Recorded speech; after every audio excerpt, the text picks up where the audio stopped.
Orders from the border. The demon. He's coming!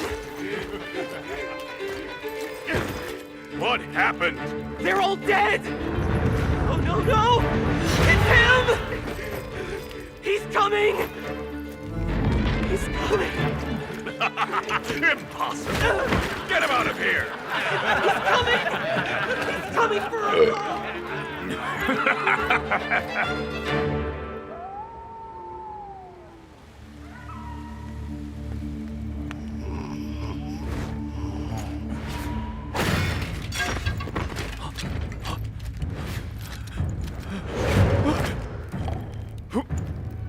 Who's there?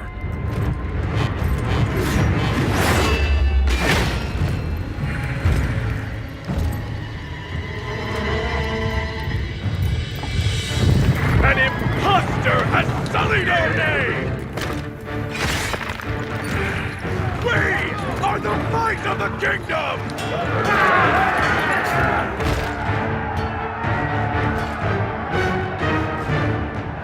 For the king!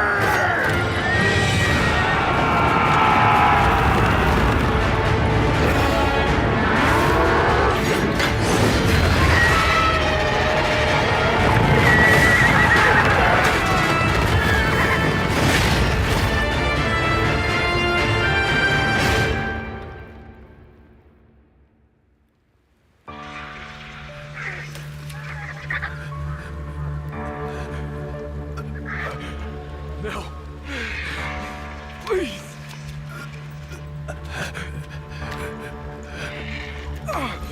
You demon.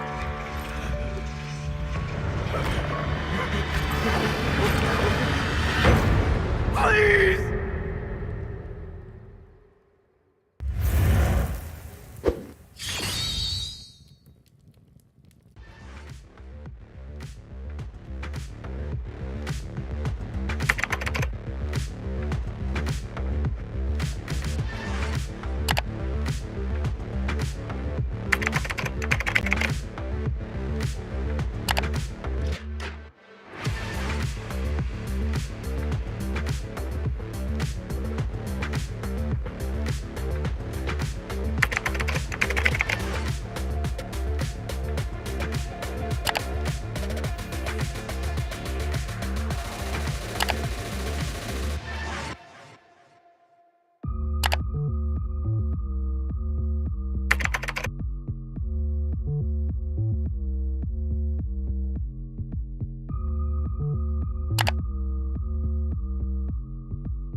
How to register the Smart Giga Arena.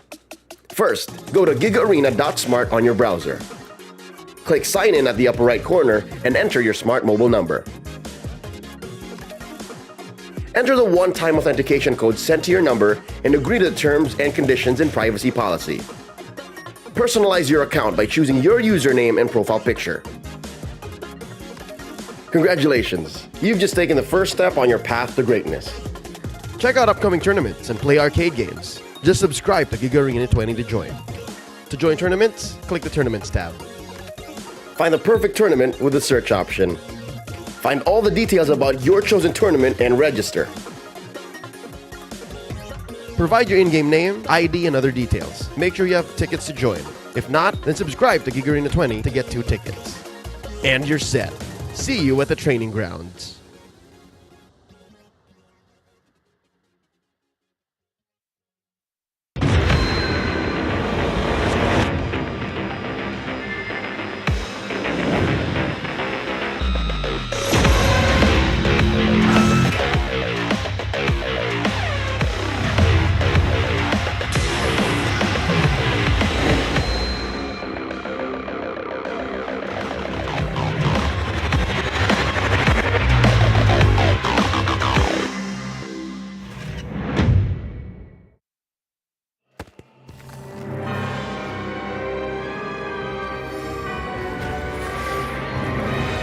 fairy tale ended with the poisoned apple, and my tale began.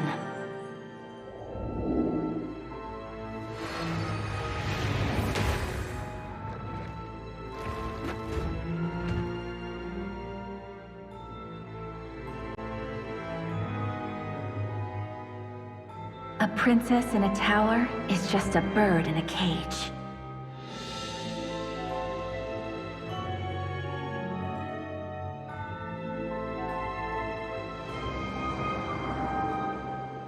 Curse it! Taste my vengeance! Protect your queen!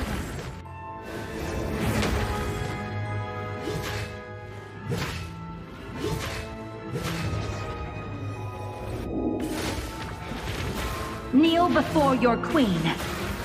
It won't take long, I promise.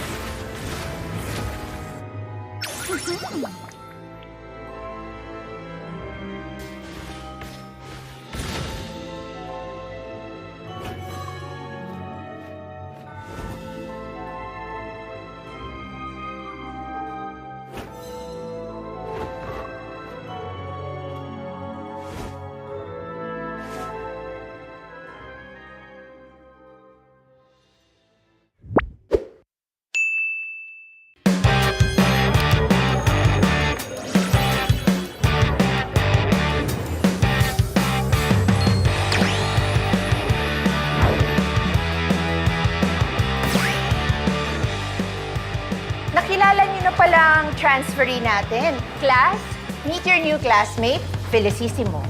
Moy na lang po. Lisa, kahit mo muna si Moy ha as you adjust to our school. Thank you, Iha. Okay, everyone, bring out your social studies textbooks. Nag-ML ka? Pero kakastart ko pa lang eh. Noob pa ako, tsaka newbie rin dito. Sus, school ML. Ako bahala sa'yo. Dali lang to. Road to Mythic agad tayo. Pakinggan mo lang ako.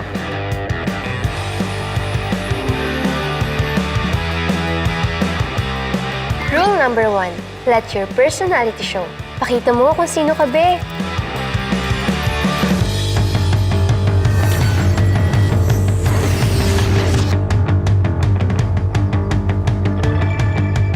Perfect na perfect. Rule number 2, find a good school-life balance. Study hard, play hard.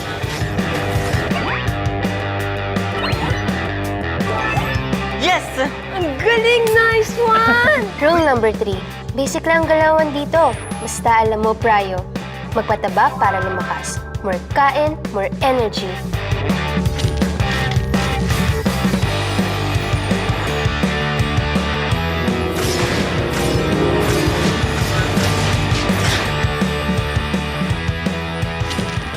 Rule number 4.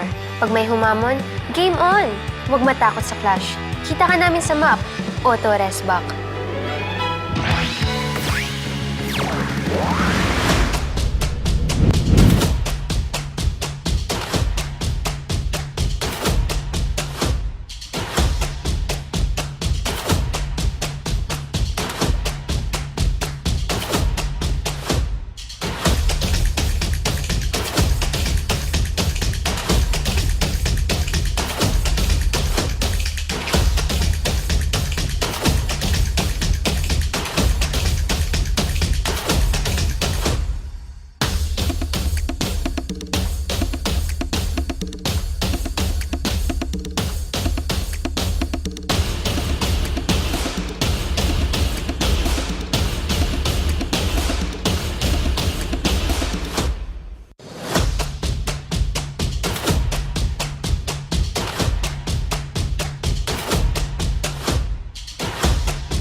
ng 3 stars. Look at us to the top, no ifs, no buts. Winning any game, para to sa biyaya na yes.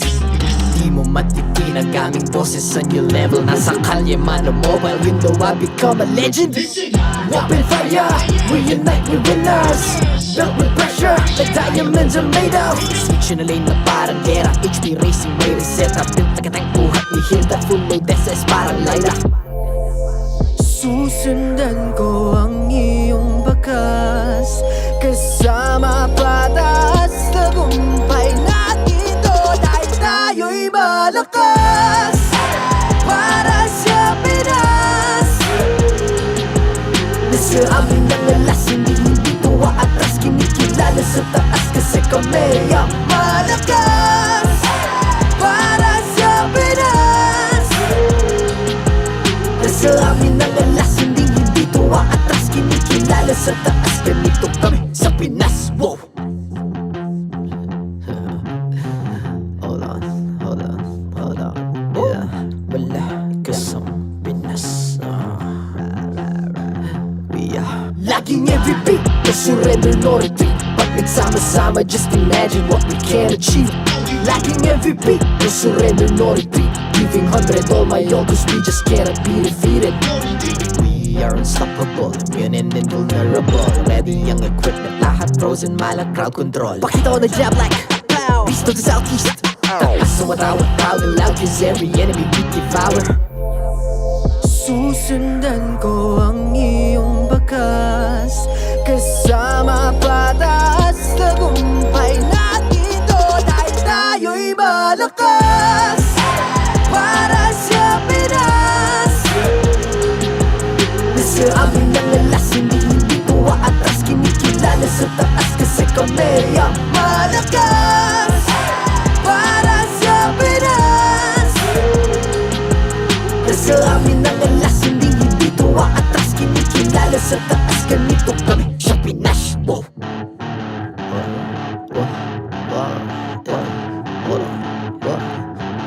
Malakas, Pilipinas, malakas. Kahit anong lane, we become the monsters. Malakas, Pilipinas, malakas.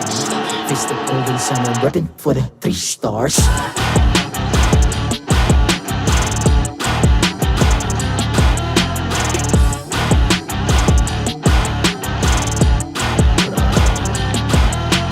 Ang lakas ng Pinas, we unite, be the stars. Ang lakas ng Pinas, we unite, be the stars. Ang lakas ng Pinas, we unite, be the stars. Ang lakas ng Pinas, we the stars. Ang lakas ng Pinas, we unite, we the stars. Ang lakas ng Pinas, we unite, we the stars. Ang lakas ng Pinas, we unite, we the stars. Ang lakas ng Pinas, we the stars. The 13th season of MPL Philippines is brought to you by the following sponsors. Smart, the official telco partner of MPL Philippines Season 13. Infinix GT Series, outplay the rest. Experience the MPL PH Season 13 action live at Shooting Gallery Studios. Tickets are now available on our official ticketing partner at /event.com. Don't miss any MPL PH action by following our official Facebook page and subscribing to our YouTube channel. Follow MPL PH on TikTok as well for more content. And don't forget to like, follow, and subscribe to the official accounts of MDL Philippines. To ensure the equality and fairness of our games, MPL Philippines is also monitored and supervised by the Games and Amusements Board.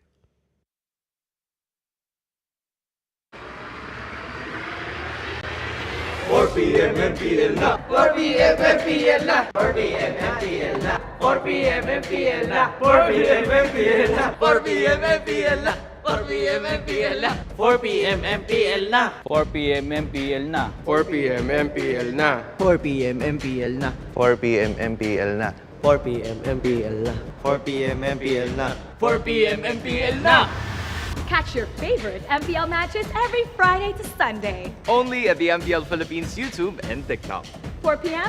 MPL na 4 p.m. MPL na 4 p.m. MPL na 4 p.m. MPL na. Maligayang pagdating sa tahanan ng pinakamalalakas na Mobile Legends Bang Bang players sa buong mundo. I'm Mara Aquino. And my name is Hans Galeria. And this is MPL Philippines Season 13. After witnessing sweeps after sweeps last week, I wonder, Hans, sweeps ka rin paya ang makikita natin this week? Well, we need to watch out for that, Mara. Pero aside from that, may dapat pa tayong abangan eh. Kasi may nabalitaan ako. O talaga, ano yan? So, di ba bago na yung scoring system natin? Which means na basta makapanalo ka ng 3 points, pag panalo ka, 3 points kagad yun. Right, and then? And then, there's a chance na bale as early as this week, week 5 pa lang, posible nang magkaroon ng teams na makakapasok sa playoffs. Now that's something that we should really look out for. Check out nga natin ang standings to refresh our viewers na rin. After last week's matches, the super family of ONIC was able to surpass the defending MPL Philippines and world champion AP brand to claim the top spot of the standings. Pareho naman ang score and points ng ating top teams. Pero dahil natalo nga ng ONIC ang AP brand, sila ang uupo sa tuktok. Meanwhile, no movements for RSG Philippines, Minana Evos, and Blacklist International who are maintaining their spots in the standings. From the bottom 2 naman, nakaangat ng isang pwesto ang bagong barangay overtaking TNC for the 7th seed. Magtuloy-tuloy kaya ang pagbangon ng Omega? Let's check out our match schedules for today. For the first match, makikita natin kung paano masasalba ng nagbabalik MPL na si Andoryu ang kampanya ng bagong barangay laban sa mga Orca. And for our superstar match of the week, sino kaya sa Raiders at Sonics ang makakapagpatuloy ng kanilang win streak? Huwag na natin patagalin pa. Ito na ang ating unang laban. This is Smart Omega versus Echo. Casters, pass up. Good afternoon, Philippines and the world. This is MPL Philippines Season 13 and we're on Week 5. I'm OSX, I'm with Rockhard and Midnight to give you the action of Smart, Omega, and Echo. How are you boys feeling? I feel real good right now. We got the new barangay. Yeah? This is how many news is this already, right? And obviously it's up against Echo. I mean, I'm feeling the vibe and the energy here from OSX. I'm really excited for the new, again, as you said, the new barangay, and I would say the revamped Echo. The revamped Echo, the new barangay, because our headline for today is Andoryu to the rescue. That is a question mark. Again, just like last season, Omega and OMGN swapped out MDL and MPL junglers to salvage their campaign and route to the MPL playoffs. This is the same decision we're seeing from Omega, but this time they swapped Matt back to MDL in exchange for Andoryu. We're seeing the swaps. It's really funny because it's the exact 2 people, except it's the other way around. And they were able to actually save their run the previous season with this move, right, from Matt. Sir Matt. So the big question is, will Andoryu be able to replicate the same outcome? Ooh. That's the big question mark. The question mark is, we're looking at Andoryu's visual card right now, and in MDL Philippines, there is a global ban system. And we're looking at the 10 unique picks of this player. Yeah, that's the strength of like having MDL players come to MPL. Because like, if you're looking for a versatile, flexible players all across the board, you might just want to get some players from MDL. Because again, they're kind of forced to play a lot of these weird picks. Because again, if they use the same the hero, you cannot use the same hero for the next game. That is the system of the global ban. That's why we got like heroes like Roger in the current meta. That was born from MDL. Now we're putting an MDL jungler in MPL that is forced to play different heroes. Again, you look at the Smart Omega, they have a flexible jungler. Now Andoryu's in the roster, a more flexible, I would say, jungler for this roster. He's in, and maybe at the end of the day, we will look and find if he's ready. Again, Zyda and Outplayed defeated MDL graduates from the Bagong Barangay on the MPL stage the last time they met. After suffering 2 losses before entering Zyda's matches, there's some sort of highlights that we're about to see to differentiate what happened in week 1 and day number. This is between Echo versus Omega. Yeah, and I think this is something that you might want to review or keep in mind. Although it's a shame, people would have really liked to see Outplayed in Zyda today, but I believe we will be seeing some pretty formidable faces. Very familiar face, Carl Teasy and Manicutie here on lineup. Yep. I mean, that's a difference, right? Like the first time they matched against, I would say, the second variant of Echo. The reason why I say that this is a revamp of Echo is that we're on the second half of the regular season. Echo would not underestimate anybody on the on MPL Philippines, and now they're matching up against Smart Omega. You really need to like utilize all you can. Now they're putting in Carl DZ and Binacuti in the roster against this new barangay. I would say it is a testament of how serious Echo is, especially coming from I would say, a terrible week last week. Oh yeah, losses. Absolutely. I would actually say that, you know what, Echo, they're probably done with experimentation. This is the lineup sure. they know this is going to work here. Yeah. They want to remove the possibility of like nerves or like anything that, history might come out from the old MDL player matchup. So it's pretty smart for Echo. However, for Omega, it's pretty far from like finalized, right? So yeah, I think it's all about forging the identity, and we were looking at a mix and match. Andoryu is in, but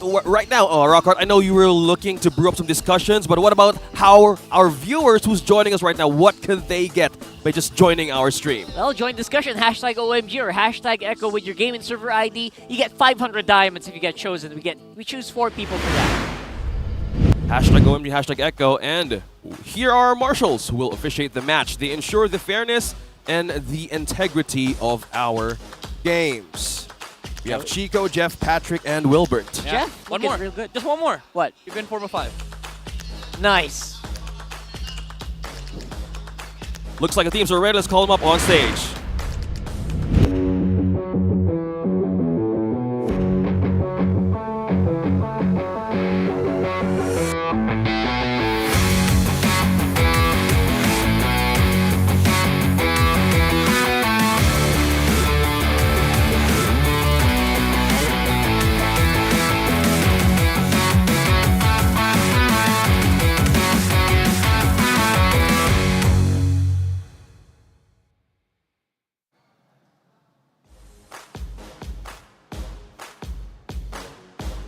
Can their first win from the last week be a start of something new? Two forces now meshed into one fortified element. Now with a returning ally, ito ang mas makabagong barangay. Never say die, it's Smart Omega!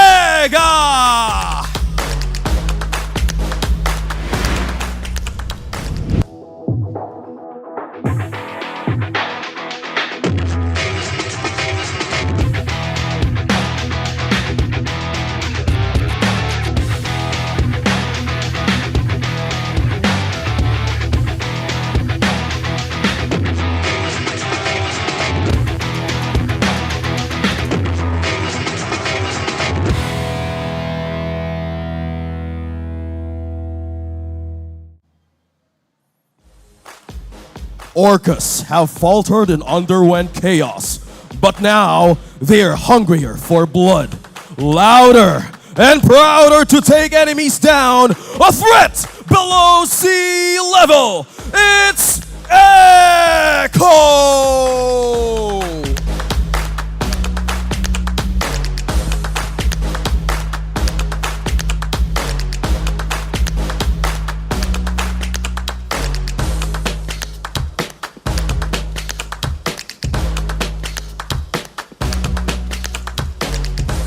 And their coaches, Coach Nap and Coach Tic Tac. It's Smart Omega versus ECHO. Who will emerge victorious?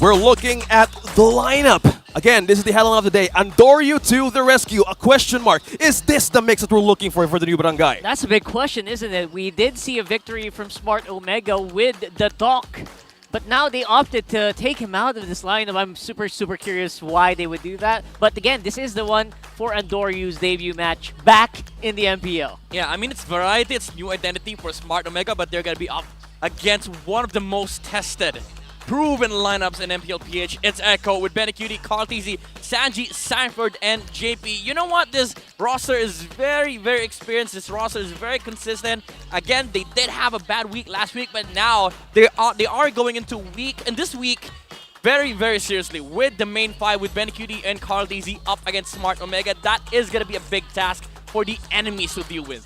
Well, speaking of enemies to deal with, we're now looking at the stats. Again, you're looking at the lineup of the M4 World Championship. We're looking at Smart, who's being forged now with slow and, again, a progressful status of how their identity wants to be made up in MPL Philippines Season 13. Now, with the team head-to-head, we're looking at Echo's win rate. We're looking at Echo's KDA. Most likely, they have more advantage in terms of the first blood and even in this Pentagon. Oh yeah, I mean Echo will have skewed stats for sure because they've had more dominant games, they've had more success compared to Smart Omega. But one thing that I really want to point out is Smart Omega's ability to play with each other. To look at the kill participation, almost all of them, like all the kills that they take, it's mostly around 4 or 5 people. And the thing is, like, again, it is a new Smart Omega, but the playstyle all across different rosters that they've fielded in has been the same. Like, they really like playing against with each other, but they have to make sure that they are able to match up against Echo's Express. Well, what those stats basically did show is like they're higher in kill participation compared to Echo, which means they blend together, they play, they take the chance. It just, the wins on the Lords, the Turtles, the fights, they don't go as planned. Yep. Speaking of our head-to-head, now we're looking at the gold laners of the Barangay and the Orcas, Jom and Benecutie. Wow. That's a tough comparison. Yeah. Looking at the KDA, You mentioned it, Midnight. Experience, well, again, honors, how about how's this in part? Even Jom's like, hey, are you sure I'm being compared here right now? I mean, there's definitely a lot of things to work on, and those things are definitely part of the keys to victory brought to us by Infinix. For Smart Omega, they have to surprise Echo with Andorius Cheerful. Again, they are fielding in a jungler that is from MDL, who is forced to play very different heroes that we're used to seeing in MPL, so that might surprise the Orcas here. Now for the Echo side, utilize Sanford's playmaking potential. X-Lane has been really key for most of the teams here with the success around objectives, especially the Turtle and the Lord. And Echo should look into utilizing Sanford more in this upcoming match. But for both sides, between objectives, they have to polish the Lord dance. Because we all know every team here in MPL Philippines, they're good at early game, they can get the advantage. But what matters is if you take the final Lord. And again, you take the Lord by dancing it around it. Yeah, I think especially now that like the pit is really tight, a lot of things can actually pull up and show up. But now, it's MPL Philippines live stream view rewards are now available. Come and watch the MPL Philippines matches in TikTok to join the goodie bag lottery and be one of our lucky winners. And all you gotta do is go to TikTok and open the MPL Philippines TikTok channel. That's at MPLPH_official. Then click on the official live stream where you will see everyone, all the action right there. Click on the top left corner to join the goodie bag lottery. That's on the upper left. Yep. This one. This here, side. here. Left. This Right side. there. There you go. Yeah. Well, once you're on the upper left, you don't forget to click that before the base breaks. Yeah, just press the power tap or power tap whatever you can and get a chance to get a goodie bag lottery. Again, going back to you guys mentioned, again, from MTL Philippines, they're having this global ban system, meaning you only can use that hero once in one game. So we're about to see how this one goes for Andor. Again, surprise everybody with your hero pool. Yeah, that's right. Here's the thing, like, if people underestimate the effect of global ban. Just think about it. In a series, if there's 3 games, you're playing 3 different heroes. Good luck. Well, who do you think comes out on top? Will Andoriu's effect be apparent here? Comment hashtag OMG or hashtag Echo. Guess who wins with your game and server ID. Be one of the winners of 500 diamonds each. That's 4 winners of 500 diamonds each. Good luck with your guesses. Keep those discussions coming. And use the hashtag Echo and Omega for our match of the day. Who knows? You might win our lucky diamonds. And we're heading to the draft of the first game of the weekend. We're looking at Omega and the Barangay. Omega and Echo, but this one favors Echo on the red side. I'm getting ready for my Granger jungles. Please introduce that today. Omega, come on, Andoriu. You know you want to. Oh, I love the respect here coming out from Echo. They're on the red side, but they didn't see any expert ban from the blue side, so they banned it themselves. Again, you don't really want to give out these cheesy heroes, I would say, again, to Smart Omega, because again, they do play a lot of varieties on the jungle picks. And Xborg has been on the rise with the jungle, the jungle roles, especially in ranked games. But now, first game, Andorius says, why not go for the most viable jungler first? Yep. We had the Freddo in the first hand. Noticeably, the Baksha is out, Minotaur is out, nothing can stop the taunt. But this response, they responded quickly with the ult and the Barretts. A win also, the contention in the win rate with these two prior picks of Echo, this benefits more of their team, and especially the Lord that you guys mentioning earlier. Yeah. You know, Barats and Arlott will be able to cha-cha around the Lord, especially with the final slashes. And the missile experts, it's hard to actually contest Lords against Barats, because if you step out so much, you're going to be punished heavily. With Smart Omega, they do have a chance of getting some strong picks here, like the Valentina against the Barats and the Arlott, because you do get the final slash, but they opt for Novaria instead, and a very interesting choice, and now they pick up the CC. This goes against Barats directly. This is a very good counter, especially during the early to mid stages, because you do zone out the Barats pretty well with the CC, but now here comes the cheese picks for Echo. We've seen that. They were watching. They were watching last week. Last Sunday, I've seen the longest BMI, and this hero alone. And I think with this kind of choosing of Echo I think it revolves around how their composition works with this Luo Yi. Yo, what about the longest throw to the base? I'll throw the Barretts with someone to the base, and maybe that guy will die to the fountain. Can we do that? That's very hard to time, though. That's impossible. You're watching too much TikTok videos, Rockhart. Yes, that's exactly something I would do. That is very hard to do. But if they're going to be able to pull it off, why not? You know? it can work, right? And the thing is, the interesting part about Echo's draft is not just about the Louis and the potential it brings, because now you have an Arlott Louis combo, something that's very, very close to the heart of ONIC Philippines, but also there's the flex factor. You don't know, I mean, the Louis, of course, is going to go mid, but the Barats and the Arlott, you don't really know where they're going to. The jungle could still be the Barats, could still be a different hero. The Arlott could go roam, could go XP, could go a lot of ways here for Echo. Yeah. Speaking of ways, I think they're not overthinking at all, even on their second phase. They ban it so quickly, the Florin, the Diggy, and you mentioned about the flexibility of the Arlott and the Barats. Right now, I think Echo and even Coach TikTok knows where this draft is going against Omega. Are we expecting a Claude here somewhere? Maybe for Benny. Yeah, it's a comfort hero for Benny. Not to mention, you know what? I was watching that video about that BMI, the longest BMI. I thought, that's a neat trick, but does it really give much? Then I thought, you know what? You can get a lot of gold in the late game, clear out like 2 waves, and then go back to safety. That's pretty big. Yeah. I mean, there it is. They banned it out. Yeah, they understand it, Rockhart. They hear what you say. All right, that's too much of an issue that we will deal with in the late game. Because again, it provides you with like farm for the Claude, but also the most important thing is the macro, the ability to split push without having to worry about where your positioning is. Because control the map. You essentially control the map. Because what you do is you're able to split the opposite side of the Lord while not really sacrificing anything. While being still present to the Lord fight, you can still go back to the Lord fight anytime you want. Exactly. Yeah. Well, Claude's out. So, interesting. I mean, you don't get the combo with the Nathan Louis, because that's impossible. Or do you? No. Or do you? Have you tried? No, you don't. It breaks the entropy. It breaks entropy. Okay, because it's too far. But the thing is, this is again still very close to ONIC playstyle. Remember, I've seen this before.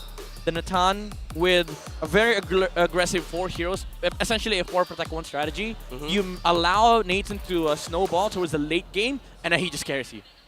I think he carries everyone. We've seen that so many times. So it depends how Echo wants to amp up the momentum of this data, because again, if you're up against the CC, even on Novaria, this continues to even develop more of the team fighting capabilities. So look at the stats, how Sanford does. Look at this, 10.13 average crowd control time. And he just wants to keep on doing it. That's the Yuzong. That's the Yuzong Petrify with the CC. And of course the jump. But now he doesn't have access towards that Yuzong. Again, there's still a chance that we see a different hero here. It could be XP Barats, could be XP Arlott. But one thing is interesting here. Omega decides to go for the carry instead of the typical Nathan counters like the Brody, the Harith. Yep, beat it with the movement speed, Yeah, because now you do have a carry that can sort of like win the lane against Nathan, but you are going to have to scale up. But now Echo picks up the Masha. I think this goes to XP. It's good against CC. And he's happy with it, completely happy with the pick. Masha was up for grabs, and they wanted to utilize it in the last moment. So we're looking at the Ordnance prediction. We're heading at 73%. Going for the side of Echo against 27% of Barangay Omega. Again, both came from a loss. But mostly, if you look upon the history and how the player composition works, Echo has more experience, and for Smart Omega, this is still a mixed match. The question is, will it be enough, especially now we're on the week 5 of the regular season?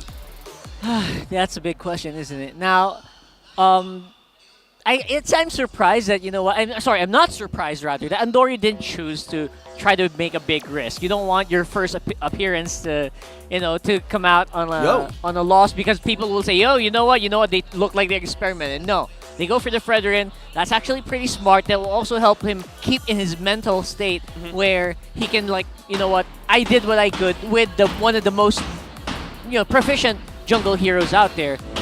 But is that really the way? Is that really the way that Omega climbs themselves out of this? That's interesting. Let's see how this match goes. You hear the beats, you hear the drums. It's Echo versus Barangay Omega. Who will emerge victorious? It's game number 1. Looking at our junglers, Carl Tizzy and Andoryu.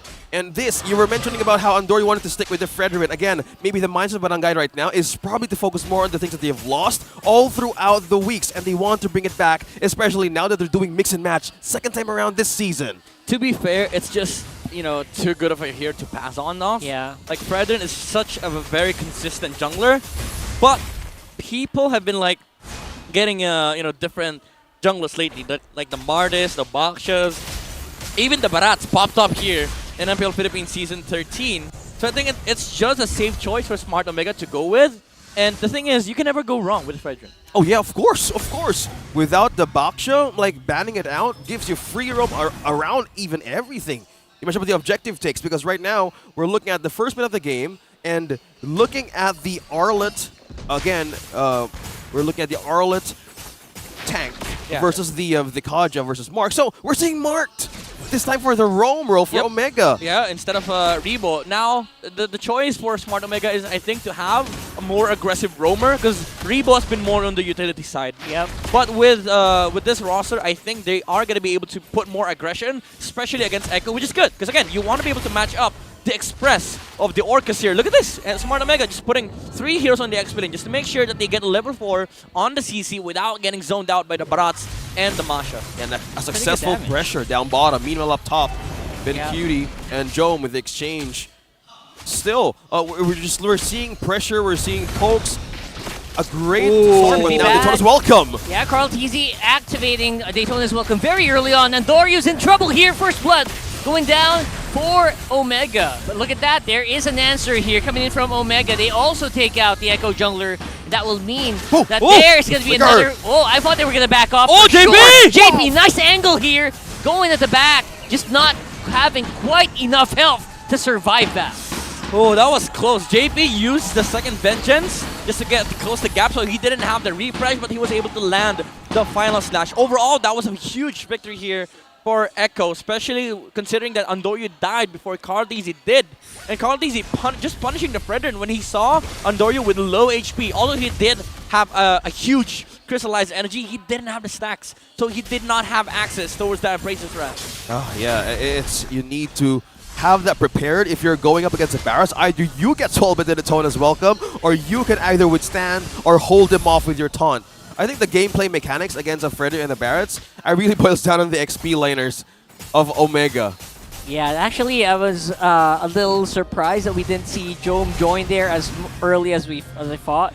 Again, focusing so much here is going to be... There's going to be a lot more gold lane presence, I think, for Benny Cutie. We did see earlier that we... Oh, my goodness. Sanford might be in a bit of a pickle here. Force a flicker out. Interesting. So no big Masha bombs, but do they see the diversion at the back? Yes, they do. Adori does spot that out. But you know what? Look on the other side of the map. Echo's pretty deep onto the Omega jungle here. Oh, Carl Tizzy with the punish. They got the purple buff from the Fredrin. Stolen. But that... actually, never mind. Never mind. Andoryu has his purple Did they buff. swap out or something? They might have swapped. Yeah. Their I mean, Fredrin was on the bottom part of the map. Yeah. So 15 seconds on next turtle. This could be spicy still, obviously. Omega taking the fights early for some reason. Although I'm not super impressed with, having Novaria. The early game Novaria isn't as spicy as the late game Novaria. Yeah. I mean, most of the games that we saw, especially with the Masha's existence, is up against Novaria. Because the thing about Smart Omega's lineup is that, yes, they scale well into the late game. But so does Echo. Like, you have a Natan, and there's also a freaking Masha in the game. Well, speaking of Masha and Nathan, seconds early is up. Who's going to Nice get this crit one? call there for Riona, Oh, holding two of them, but nice snipe coming in from Mokir. That would mean that some of Omega's members will still try to go for the fight, but Riona is quite low. Vengeance is procced up, and just in time. Another kill coming in for Omega. Looking really good so far, but here comes Jom. Omega could take more than they bargained for here, and they do. JP with a double kill though on the side, and he could go down to Jom. That's a lot of kills, a lot of gold coming in to the Omega gold laner. And the second objective, you get this 3 same kills, 3-3 from the first one was 2-2, but that was John with a double kill on a carry. Yeah, it's a messy fight all across the board here for Echo and Omega. Benecutie did get the tower on top lane. It's a good trade for them. However, they lost the turtle from the snipe here from Okir, and also again the double kill for Jom. This is gonna be big for Smart Omega. Honestly, I think this puts them in a very big advantage. Yes, advantage it is. Damage, in terms of damage, connecting all to the composition of Echo right now. That's 2 kills on the carry. Oh, Sanford. Oh, we were talking about it. And that was just a takedown of Sanford. Spots an opportunity down bottom. Now he called on Echo to respond right away. Yes, Rockhart. Jom definitely overstayed there a little bit. Or maybe he did. Maybe Mark. Did his ult come up? I don't think so. And there's very little you can do actually with Sanford. Once he decides to lock in on someone, it's very hard to actually keep him alive. Honestly, I was about to say, all right, they got a massive lead, but now it's gone. it got deleted by Sanford. Literally deleted. Yeah, Sanford was like, screw you, lead. We're taking it back. Yeah, it's slow. It gives a kill over the Echo, and it also slows down the farm of Jomir, which is exactly what Echo needs. Now that Benecutie seems to have no problem taking these fights on his own. Yeah, I think this is the nature of the lineup of Omega and Echo. They have late game advantage, but it depends on how they make the first steps from early to mid. Because right now, if again, Midnight and Rockhart just mentioned that if you just literally lose that momentum few seconds ago, it can turn out the other for Echo. So it depends how they want to step on the pedal and make it work for even for the late game damage, even for Benecutie. But right now, he's not getting any kills as much yet. You got a diversion here on the left. Oh, Echo. Oh, I think they already checked this and now they're surprised. Not Sanford. really. They go dive in. Okir, it's trouble here. And JP is going to go down quite early in that fight. So that's 4 remaining member Echo. But Benecutie got taken out on side there. Nice moves in from Benny, and Doryu comes out with a turtle on top. Oh my goodness, Smart Omega. Chase keeps going though. Ryota is still poking out Carl T's, getting all the health and HP bars out of him. Ryota against 3. He's still surviving it though. He's CC. They're going back on that team fight. Omega got that objective, but despite how Sanford forced out Okir and even Jom, they still managed to get that objective. Yeah, the positioning from Smart Omega, I mean, Okir was able to flicker out from the Masha, so he was not taken down. But the thing is, Smart Omega, with that turtle steal from Andori, that was beautifully executed by Omega's jungler. They version into the final slash. The combo of Luo Yi and Arlet possess a 100% win rate in 3 matches at MPL Philippines Season 13. Oh my goodness! You know what, I get why that is, because first of all, you don't know the diversion where it's going to come from. Yeah. Second of all, what reaction time can you have if they're from a bush and then you go final slash? Against a final slash, It's like you're riding a bike and you don't know how you even maneuver on a stone. That's a nerf final slash, by the way. Remember the old final slash? Oh, yeah. That was instant. Yeah. So, imagine if it was still the same today. But now it feels instant because 1 minute you check that bush, oh, no one's there. Yeah. And then suddenly someone comes out, like 3 people come out. And the beauty of today's final slash is the delay allows you to actually flicker that combo. So I think it's a feels like a buff. It's sort of a buff. Yeah. Because you can add more surprise to how you initiate fights. But again, Echo did pull up that fantastic maneuver earlier on. But again, the positioning from Smart Omega was just phenomenal. Like they spread out. Echo didn't really have a target that they could commit to. But then Andori just stole the turtle. So while all the chaos was happening, Andori was there looking at the objective, and he was able to steal it from Carl Tizzy. Yeah, it was just the objectives in the eyes of Barangay Omega. Again, looking at the lead, we're just looking at, again, 1.2k for Barangay Omega. And again, from looking at how the angles were a bit of a problem for for Smart Omega in taking those objectives. How are they gonna manage to fix it? Because there's a lot of pokes coming from Sanford, even from Benicudi. How he managed to steal a kill right onto the corner. How do they take care of that? I mean, it comes from the vision that the Novaria provides. Because the thing is about Echo's lineup is that it's hard to execute if Novaria has Here we ulti. go. But now, This is what I'm talking Diversion about. conceal. Coming Diversion from the conceal. back! Coming from the back! Everyone's caught in the final slash once more! And Carl TZ goes down for some reasons. All pure damage coming from Omega. But look at this, the Echo Express is just starting. They're just warming up. Slows though coming in from the Astral Echo was massive to stop Echo from basically just deleting Omega. Sanford's not done yet. Sanford's not done though. He's got the thunderclaps, he's got the claws. He's not afraid to use them. And he takes one. Mark! He's too low. He's too low. Mark! He's gonna go Benny! down. He's There's gonna get gonna be a marked! kill. Man, kills happening all across the map here. Sanford back to full health. At least one of his health bars. That was so close. 3-man down, and Jome got his 3rd kill. Yep, this is the advantage that we've been talking about earlier. The maneuver from the Arlott and, of course, the Luwei. Even though Smart Omega punished Carl TZ's positioning right there, the diversion play was late, but still, they got the victory. They got the damage that they needed to output, especially from Benicudi and Sanford. You saw how quickly Benicudi deleted the front lines here of Smart Omega. And again, the thunderclap from Sanford, you have to be worried about the angles that he's going to be coming from. The angles, how the pressure is being moved around the map right now. The lead almost 2K. You guys were mentioning about the late game capability. How's the item showing now for Nathan? He's been a cutie now completely online. He's massive, I would say. I mean, he's 200 gold away from the carry, but it's an Atan. It's different, It's right? an Atan. That's a 1v5 hero. Yeah. Like, that's very different from a carry. Like, yeah, sure, they can melt down the Sparals, they can melt down the Masha, but if you leave Natan for 5 seconds in a team fight, he's wiping you out. You're absolutely right. Like 8k gold carry is hugely different from 8k gold Natan. Yep. He does a lot more AoE damage and he takes fights very, very quickly. Yeah. And he melts things right away. And Omega defended that push from up top, and Waves are pushing in Echo. Still 11 minutes in. How is Omega looking for a way to get this? Again, there's a diversion at play.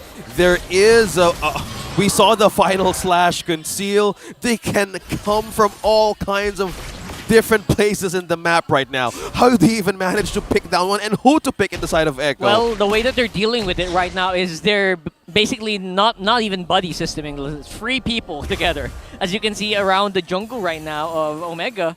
I mean, very close by is Mark and Ryoda, making sure that Jome doesn't get caught by surprise here. Yeah, I mean, at this point, they're playing not to lose, but you're just dragging the game out against Natan and Masha. So I feel like Smart Omega really need to do something, especially with this ultimate. That is a huge play. They take out Ook here. That's a majority of damage taken out from Omega. Now they have to rely kind of Dome and Ryoda here, who are both on the run. Flicker in by Sanford, getting chased down. I think he's going to go down. That's one thunderclap gone. Sanford gone as well, but that's mission accomplished here for Echo. 3, 2, 1, and how? Benny! Benny is still alive, by the way. It's still not over. Entropy cast it out. Look at that. Look at that beautiful damage being outputted by the Natan. But here comes Ryoda trying to see if he can make something happen. Even with the curtain call, even with the Vengeance already used up, he is going to go out. He is going to go back to base now, and we are seeing Benicuti's damage here. Did Andorio miss that Aprasis Wrath? We're going back on the replay. Let's have a look. I think he missed that Aprasis Wrath. I think he might have, yeah. Let's have a look what happened back there. Brought to you by Infinix. So it's a nice play here. Yeah, this is the problem with Smart Omega waiting out the game. Echo will just pull this off. Like they have a ton of plays available in the map, especially with the Luwei. If they are in the middle of the map, they have access to the outside of the map. And with that play, the diversion, you cannot see it for Smart Omega. And they're super fast. Like, they run right after. They conceal right after. Very little time for Omega to react. It was really smart how Sanji managed to okay, I casted this diversion. I'm going to walk away to not Look at this. They're pressing it. You see the range from the map, right? It's so big. It goes under the second tower of Smart Omega. It's so big. They can do whatever they want. I love how that purple line showed. It showed how the coverage. You'll see, we're seeing at it again. Yeah, they're threatening the ultimate from Look at that coverage. They're calculating the distance from the bush. You can see all the numbers coming into Sanji's head. Carl, Detona's welcome. Here we go. It's a one-man diversion. It goes somewhere on the map. He's looking for Kokir for They sent Sanford. They sent Sanford. Oh! Sanford though, and that's Carl Thesis going down. Oh my goodness, the jungler for Echo here is gone, and Sanford spotted out. Nah, they know somebody was sent on the backside here of Smart Omega. They committed with the Parat skill. I think this is the proper play for Smart Omega. They really have to commit to a play here before Sanji and the gang is able to do anything. And that's a big kill with the Parat. Oh, Andoryu! Oh, they don't need to contest this. They take out the jungler. He evaporated. Whoa! Now talk about commitment, right? Yeah. That was crazy from Echo. Insane. Insane damage that we just saw on this kind of late mark. JP looking for a way to punish. Oh, that's going to be a big problem here. JP though has immortality, so will. Oh my goodness! We need a replay of that. We need to know. We need to see how that happened. There were heroes there. There were 3 heroes there. There were 3 heroes there. They're what? gone. Oh my goodness. What the hell just happened? The pushback, the final slash into the duality of the Louis. Erased Smart Sanji's Omega. damage is unreal. Somebody put that back on replay. We want to see it We back. need a replay of that, please. Slow Echo. motion. Oh my goodness. Look at how they layered their own skills onto that depth. Wait, was that the first time we saw the duality pop? No, it pops. Usually pops. Yeah, it I just know, doesn't but- have that much damage. Oh my god, now we're gonna see a replay. Finally. Massacre from Let's see. Echo. Super slow-mo, please. Super slow-mo. Slow it down, slow it down. Because we need to see these Alright, that three. was a good pull by Mark. That was a good Sanford judgment. with the Sanford flicker bomb. There you go. Boom! Deleted Smart Omega. That's 2 down, and Jome obviously super duper squishy. Yeah. Oh my goodness. That was... Here's the items. That was my disgusting from Echo. That was purely insane damage. And that was just Echo. One combo. Obviously, the low Yi is super surprisingly good, especially if you hit multiple targets. You know what's and they're crazy? close together. He doesn't even have Divine Glaive. Now he's about to pick up the Holy Crystal, which He's about means to do that. more damage with the duality proc. He gets it. Sanji gets it now. So what? Divine Glaive and someone from Omega could easily be 2-shot. Yeah. I mean, here's the thing. Like, Smart Omega can defend for days. They have the carry for them to defend off the Lord. But the later the game goes on, the scarier the combo gets from Echo. Because the thing is, this lineup is very good against carry. There's a lot of like AoE damage that the carry cannot withstand. Like, if he tries to man fight against Echo, you're gonna have to worry about the duality, the hits from the Nathan. Even if Benecutie is not even targeting the carry, if you're along the lines of the balls from the Nathan, you're still gonna die. Yeah, good luck with that. So, with that being said, we're just looking either Omega is probably delaying the inevitable or they're ready to commit when they say they want to go. Again, it's all about commitment for this lineup, and Echo is getting scarier by the minute. It's almost 18 minutes. Completely can counter everybody out of Barangay Omega. So, again, skill hit rate, Astral Recall, 64 times cast count. Yeah. I'm loving this stats right here. 31% hit rate. That's not the best hit rate, but I guess are we counting heroes here? Because it's also used to clear mobs and minions, right? And to be fair, who's to hit? Like, Echo's been hiding in the bushes with the Louis. That's the question. That's true. It's hard, especially for Akir, to do his job when all the Astral Recalls, all the Star Shatters is about getting vision. And he also has to worry about like Amasha diving into his face. Exactly. So, Which what do you do? Sanford has been really consistent of doing. Like, they keep sending Sanford on the back line to snipe Akir all the time. Every single jump has been on the Novaria. Oh yeah. And that is like the problem. Like, how do you even address that? Because if that is the case, if they're willing to commit, is defense items even enough? Ah, man. I'm not sure. I mean, against this lineup, They're relatively basic, what do you call that? Down to their core, all these are squishy heroes except for Ryota and Andoryu. The thing is, like, with Barats, Louis, Masha, sure, you can itemize against them. Buy Imom, Winter Truncheon, Wind of Nature. By a few seconds, yeah. But against Benecutie, hell no. There's no item in the game that is good against Atan. He's not instant burst. He's non-stop laser. I mean, you say that Claudius DPS carries DPS. This is the first marksman who's DPS and burst. Like all in one line. Yeah, you can't buy Radiant armor against this. And that's what they need. They're just completely riding with their own wave, how they set up their early game. And at 19 minutes, Andoryu looks like he's still ready to commit for this one. Look for the diversion. Is it time for Omega to try something fishy here, something unpredictable? Man. It's been Echo going hard on the engagements for the last few minutes. Speaking of going hard, like how you even managed to be in like close to Lord? If you think like someone will come in from your back midnight. I think you do the same play that you did with Smart Omega earlier. You pull the Barats and then burst him down quick as you can. But the thing is, now that Sanji's level 15, the range on the ult is so big that they can just run them down. Yeah, they don't care about... I mean, even at this point, just watch your back. I think that's the only thing Omega can do. That's the main thing. And hope that Echo messes up. Right? Which happened earlier with the one-man diversion. Yep. So that's the question. Oh, they saw the Navarian up top! They saw the Navarian up top! Oh my goodness. I think it's go time. It's go time now. It's 4v5. They know they have the advantage. That's Ryota going down. He didn't do anything there. Only cast the curtains called. And now it's going to be a fight happening here. Andoryu very, very low. For some reason, though, the rest of the members are still alive. That's a win for me. They saw the Navaria for a quick second on top. They immediately went for the diversion play. But yeah, you're right. Fortunately for Smart Omega, they only lost CC. Best case but scenario. They have to reset, though. They still have to reset. And now Echo is just about to do the same thing all over again. But they have to wait for Sanford, which means Omega has time. They have time here. Yeah, it's pretty, I would say pretty even. The two people who are killing each other, Ryota and Sanford, are gone. Okay. So this is the question. Big question. Omega has a door to recover in this late game. This is the question. Will they go for it? Will they commit? Andoryu's quite low. What's going to get with JP? Looking for Andoryu, looking going for right Jome in front. Getting pulled! demolished right now. Emo? Who still has the immortality, but will get demolished there again with the Fraser's Wrath. And now the rest of the members are looking for more targets to go for. Benny Cutie trying to see if he can stay safe here. Curtain call activated by Ryota. Venyas as well, but no one's hitting him. And Sanford. It's going to be Sanford going for those thunderclap bombs. The Masha bombs are real. And here's the fake diversion. Oh, Andoryu despite everything. Up top. It's Benny Cutie going up for the objective here for that turret. Mark, will it be enough? Will he be enough to stop him? I don't think so, with Benny Cutie dodging these astral recalls as well. Okay, they were willing to sacrifice that midnight. How and why?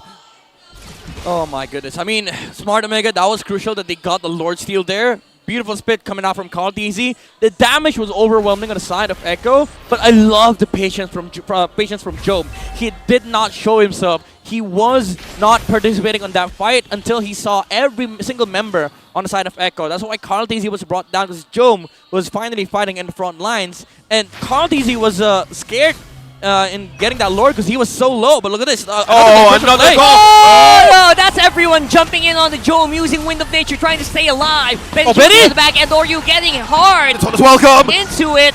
Gonna probably be going down here as well to buy a few more seconds with that immortality, but that's not gonna be enough. Sanford's at the back, though. He's absorbing all the damage from CC, and now it's gonna be Echo pushing up on the bottom side. They only have one wave. They don't need Lord here if they can take care of Marco Ryota. No, one wave for Echo. Can they end this? Going in, Final slash, and that's gonna be Mark going in, jumping in, out of the way. Still not gonna be able to survive though for another day. Ryota very low under the turret here. He's buying as much time as he can. Ryota was able to pull the cannon towards the tower. Up against four Ryota. He has vengeance. He's still alive. He's still alive. He's still surviving, but only for a few minutes. He falls. Echo completely waiting for the wave. Now the base is open. Ready your TikTok goodie bags now. It's Echo taking game number 1. Look at those goodie bags and they're gone. Look at that. Echo. Very convincing game there. Yeah, that was a fun match to watch overall. Again, the plays were across the map literally. you have the diversion play. Also, you get, like, he was getting deleted by the thunderclap, but also the patience from Smart Omega. Unfortunately, it wasn't enough for them to battle it out against Echo game number 1 because of the comp. The overall composition from Echo was just so crazy. Built up momentum, how they started their early game. And again, the question was, is Omega delaying the inevitable or they can completely commit? We were seeing commitments and Andoryu was doing it, but the problem is there's so much backline, and the main thing about this, again, match is watch your back. And that was the main problem, and how, again, Echo managed to seize the opportunity, not even wait.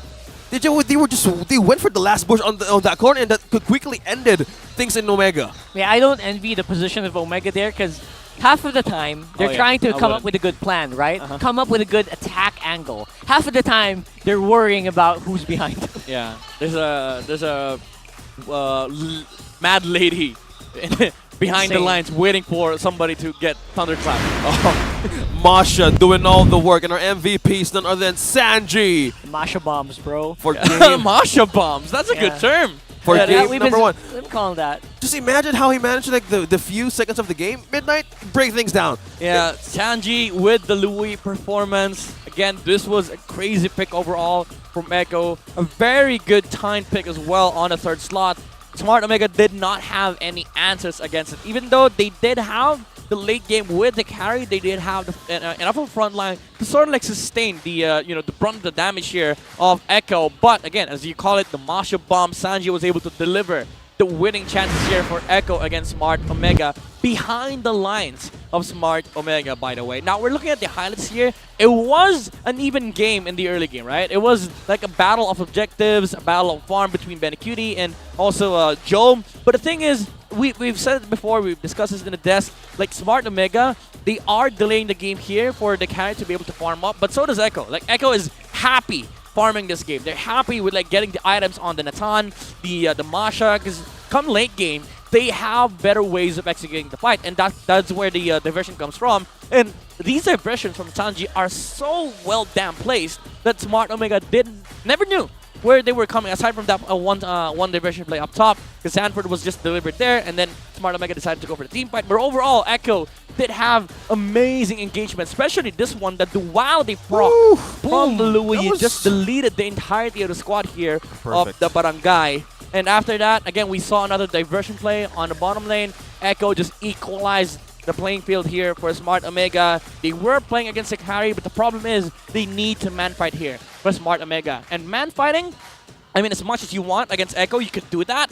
But you, again, as Carl, I was about to call you Carl DZ. As Carl was saying earlier, they really needed to worry about the backline. Not the enemy's backline, but their own backline. Because again, the Masha was just being sent over to Okir, and that was just a very big threat that Omega had to face. You wouldn't want to be Omega at this point, because again, having to worry about like Masha and Louis, that's a tough game. Now, looking at the emblems here, especially on the side of Echo, you have Sanji with the lethal ignition, and of course the rupture, the casual penetration in the early game helps you in like poking heroes and stuff. But also you have to look at the emblems here of the Natan. This is the typical Natan emblem build, however, but it does help to get the bargain hunter, because you're able to get online much faster. Even though it's just a 5% discount, you know, the faster that you get online, the faster you get your items, the faster you scale. And Natan is one of the fastest scaling marksmen in the game, especially with how he's built.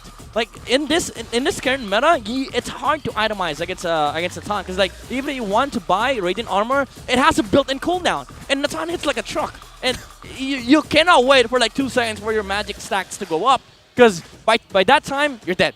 Natan is taking you down, and in comparison to Carry, he's a 1v5 hero. He can burst down any single target that he wants. He doesn't need for any CC or any lockdown, because he has his own. That's the beauty of Natan. And again, with the Masha bombs, with how Echo played this, it was just a scary late game composition. Not because of damage alone, but because of the way they execute these fights. And speaking about executing fights, JP was also fantastic in the early game. We saw that early trade on the turtle. He was able to equalize the trade and get another one for Echo. And just the overall rotations prevented Smart Omega from doing anything that can propel them towards the mid game. So they, he allowed both teams basically to play to scale, so that no weird plays happens in the mid game. Echo is just gonna be able to free farm all throughout the game and scale for the Natan and the Masha bombs.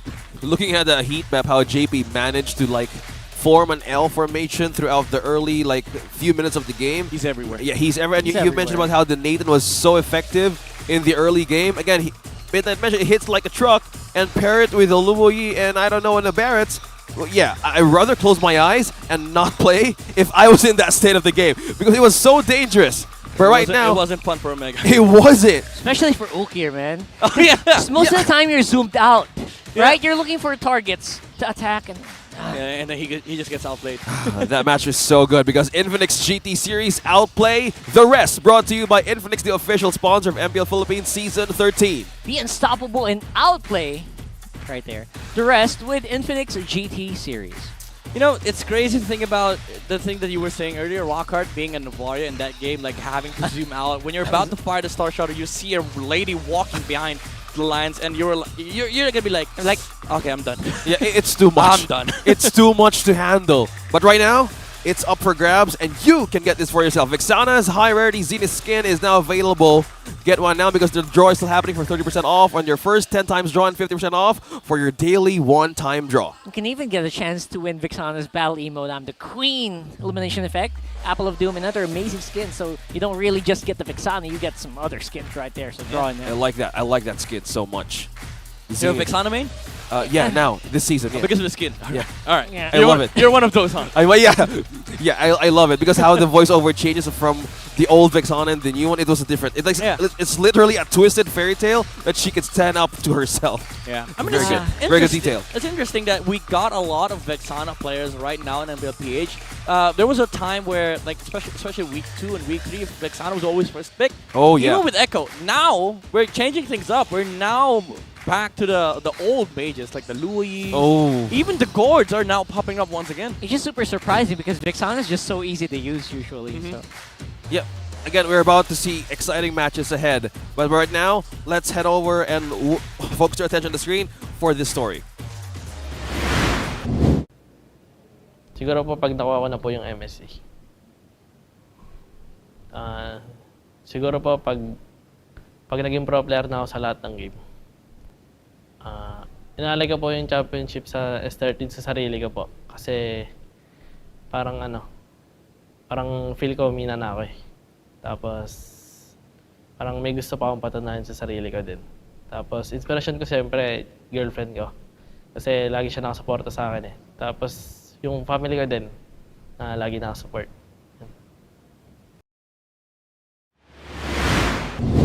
Carl TZ, the GOAT has spoken. So MSC and he wants not just MSC, not just MSC. I think every game. Every game. He wants to be a That's pro what drives him. in every game. That's a GOAT mindset right there. Yeah. Wow. Yeah.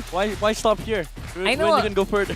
I know I a mean, few he's young. people. Yeah. Of course, we're at He's the young. age. Yeah, Yeah, he's we're young. at the age that where like esports and specifically in Mobile Legends can take you to anywhere in the world, right? Yeah, I mean, we've seen that so many times in so many different games. We had a pro player named Jesse Bash before. Yeah. And he's in different games. Oh yeah, he played MLBB He too. played a lot of Yeah, different he was with Geek Fam in PH. Obviously. So who do you think is going to win this match? Tune in to the official YouTube streams and comment hashtag Omega or hashtag Echo with your game and server ID. Again, we're giving away 500 diamonds to 4 of you. Yeah. 500 diamonds. That's 2,000 Yeah. total. that's That's not like really 10 draws 2,000. of Yeah, I know. Vixana skin. Oh yeah. Oh yeah, you're right. Get the chance because again, use the hashtag OMG or hashtag Echo with your game and server ID because that's so important. Don't forget that. Don't forget that. Again, if you lose your Hashtag 4 or Omega. 5 digits in the server ID, your chance is gone. Yeah. Also, if you have any analysis, I help. You know. Oh. you never know. Oh, there it is. Never Rockhart's know. here. You We're never reading know. your comments. You got Put it. in your analysis right there. I Start a conversation in the comment section. Oh yeah, we're Let's reading. I open love those, by the Yeah. way. I love those. I read that every day. See? I mean, not every day, but Because- when I get the chance. It's really nice to read YouTube comments once in a Yeah. while. Of course, I think the community is what the meta somehow TikTok. and the RG pushes forward.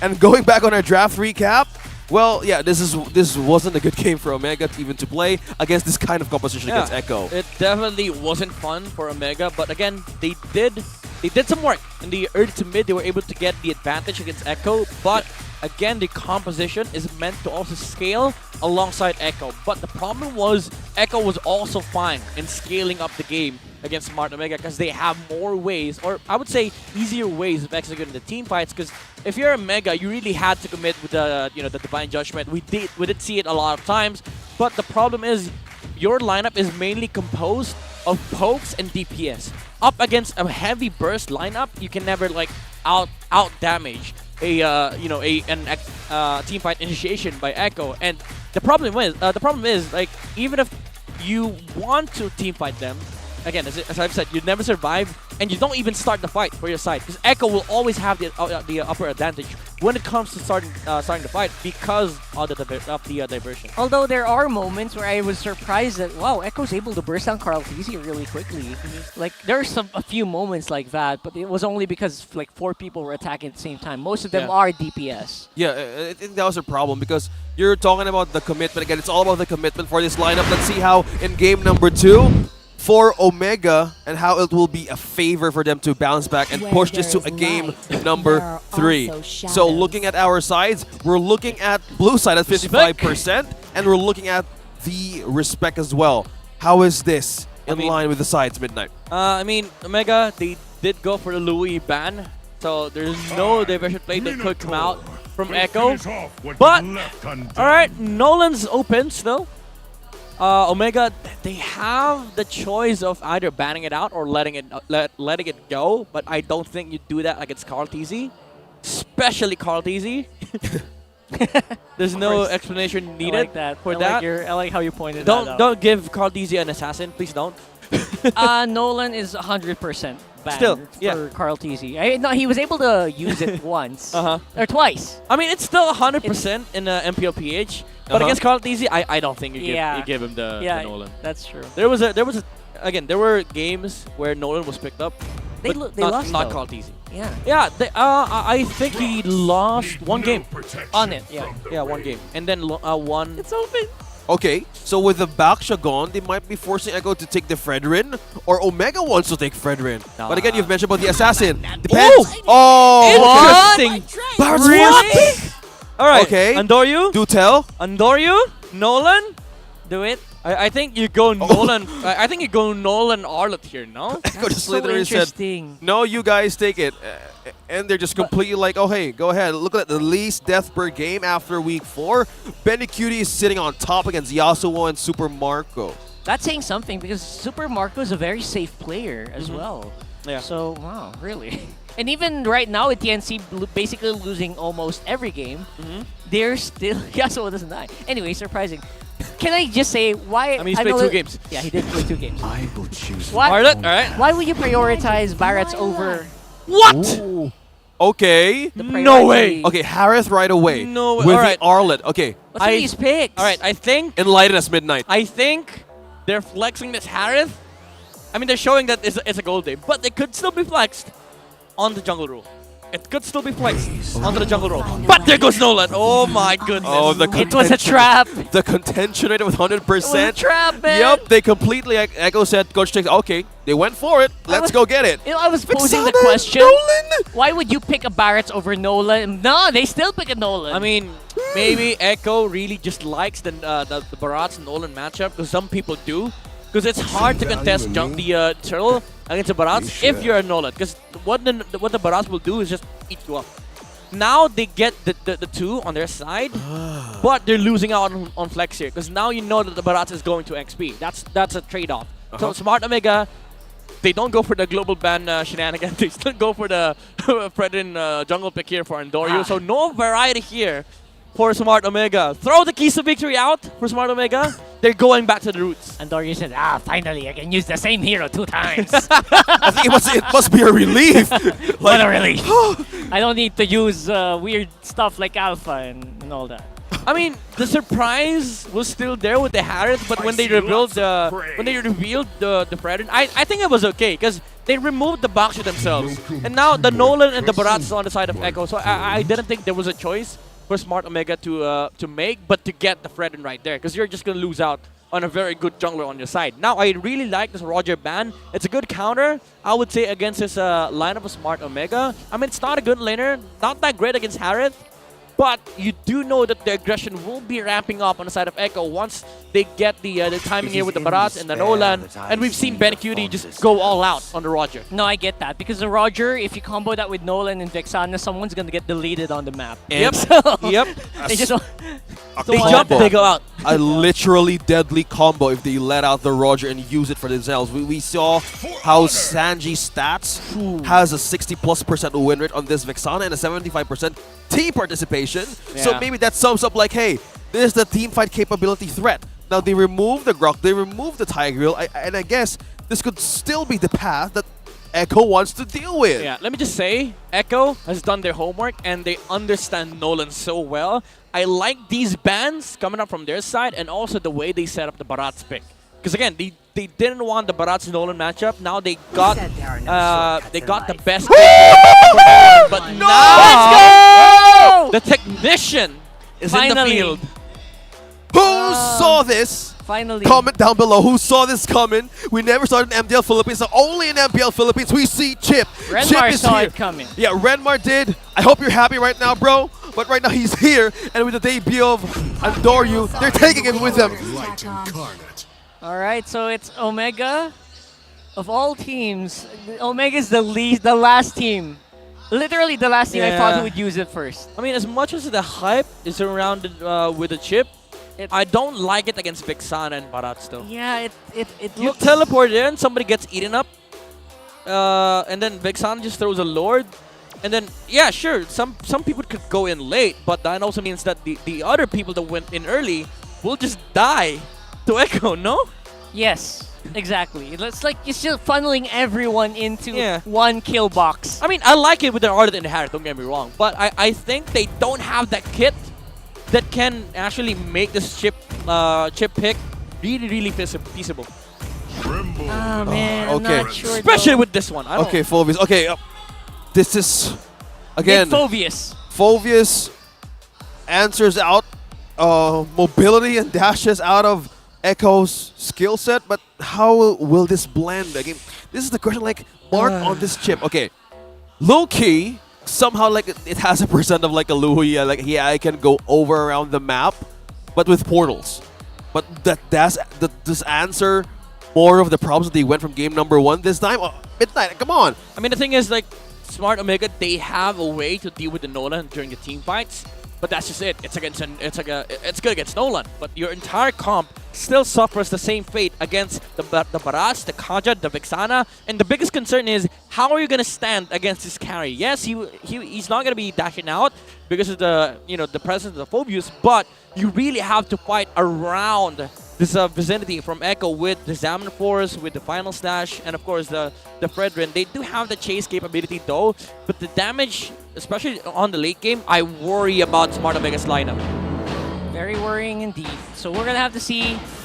You know what? Aside from having the chip, they also have the Phobius. Great to deal with the Nolan. With the multiple dashes. Other than that, we're gonna have to wait and see what their battle plan actually is. Let's see how this goes. How will Omega push this to a game number 3? We're looking at a debut pick here by Marked.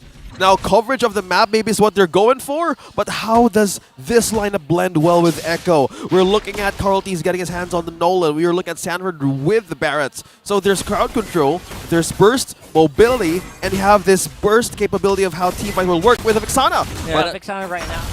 That's also the biggest concern as well for Smart Omega. It's not just about the late game, but also early game damage, it's non-existent for Smart Omega. You have the Harriet, yes, you have the Phobius. These are both great in mid-game, but your mid-game against this lineup of Echo, it's going to be heavily delayed because Conteezy is just going to do this. Yeah, right away. What? They can completely nullify Shortcut, which is the name of Chip's ultimate, which I just looked up, and I saw Burrito also looking it up, and Chantel, so everyone's looking up the name of the skill. Anyway, what I was saying is, you know what? You can nullify the effect of Shortcut if everyone that you want to teleport is super weak, is super delayed on their lanes. That's exactly what Echo's doing right now. I mean, the thing is, like, Smart Omega, they have this cheesy teamfight tactic against Echo, but you have to get there. The question is, how do you get there? You have to control early game, and even then, you lose out the early game against Echo because you have nothing against this Nolan. Yeah. That's the question. How will you go against the Nolan now? Because if we're looking at damage, well, this guy has more of the damage combining most of his passives. And so this is the question. Will they even commit? Oh, but Sanford commits to the Daytona's welcome. Nice Daytona's welcome here, and Eternal Guard, the ultimate combo combined with Carl Teasy, which is what I said earlier. No matter how tanky you are, that's a very difficult combo to withstand. That's the most aggressive dinosaur I've seen in my life. Turtle was gone. He was like, I'm about to eat more. I'm going to take more. And he had more coverage. And he has a lot of chips. Yep. And his tail, oh no. That's why. That's why. He saw a chip. Nice. Yep. I understood that reference.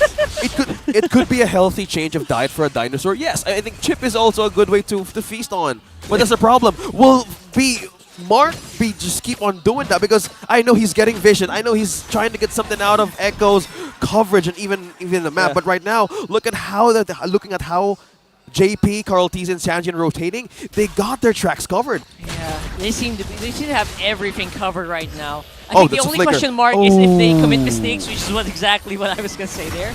And right now, it's Carl TZ who can basically destroy Andoryu at this point, right? I mean, Andor's been winning this Retribution Steals against Cartesi, surprisingly. Since the last game. Yeah, against the young GOAT. Imagine that, how experience speaks to it. Like, okay, I want to deal with this and have a chance for my team to bounce back. And for this, Echoes with a lead of 2.2k. It's 3-0 in the first 3 minutes. So how will this lineup go? I mean, you have Jom on this Harith up against Benecutie. So in early game, Benecutie's 2 levels ahead. 2 levels! Oh no, Curse Touch connects to him. Plus the Eternal Guard. Going back to what I just said, Benecutie's ahead in 2 levels. Midnight and Harakart. Benecutie! That's gonna be so hard for them to actually deal with.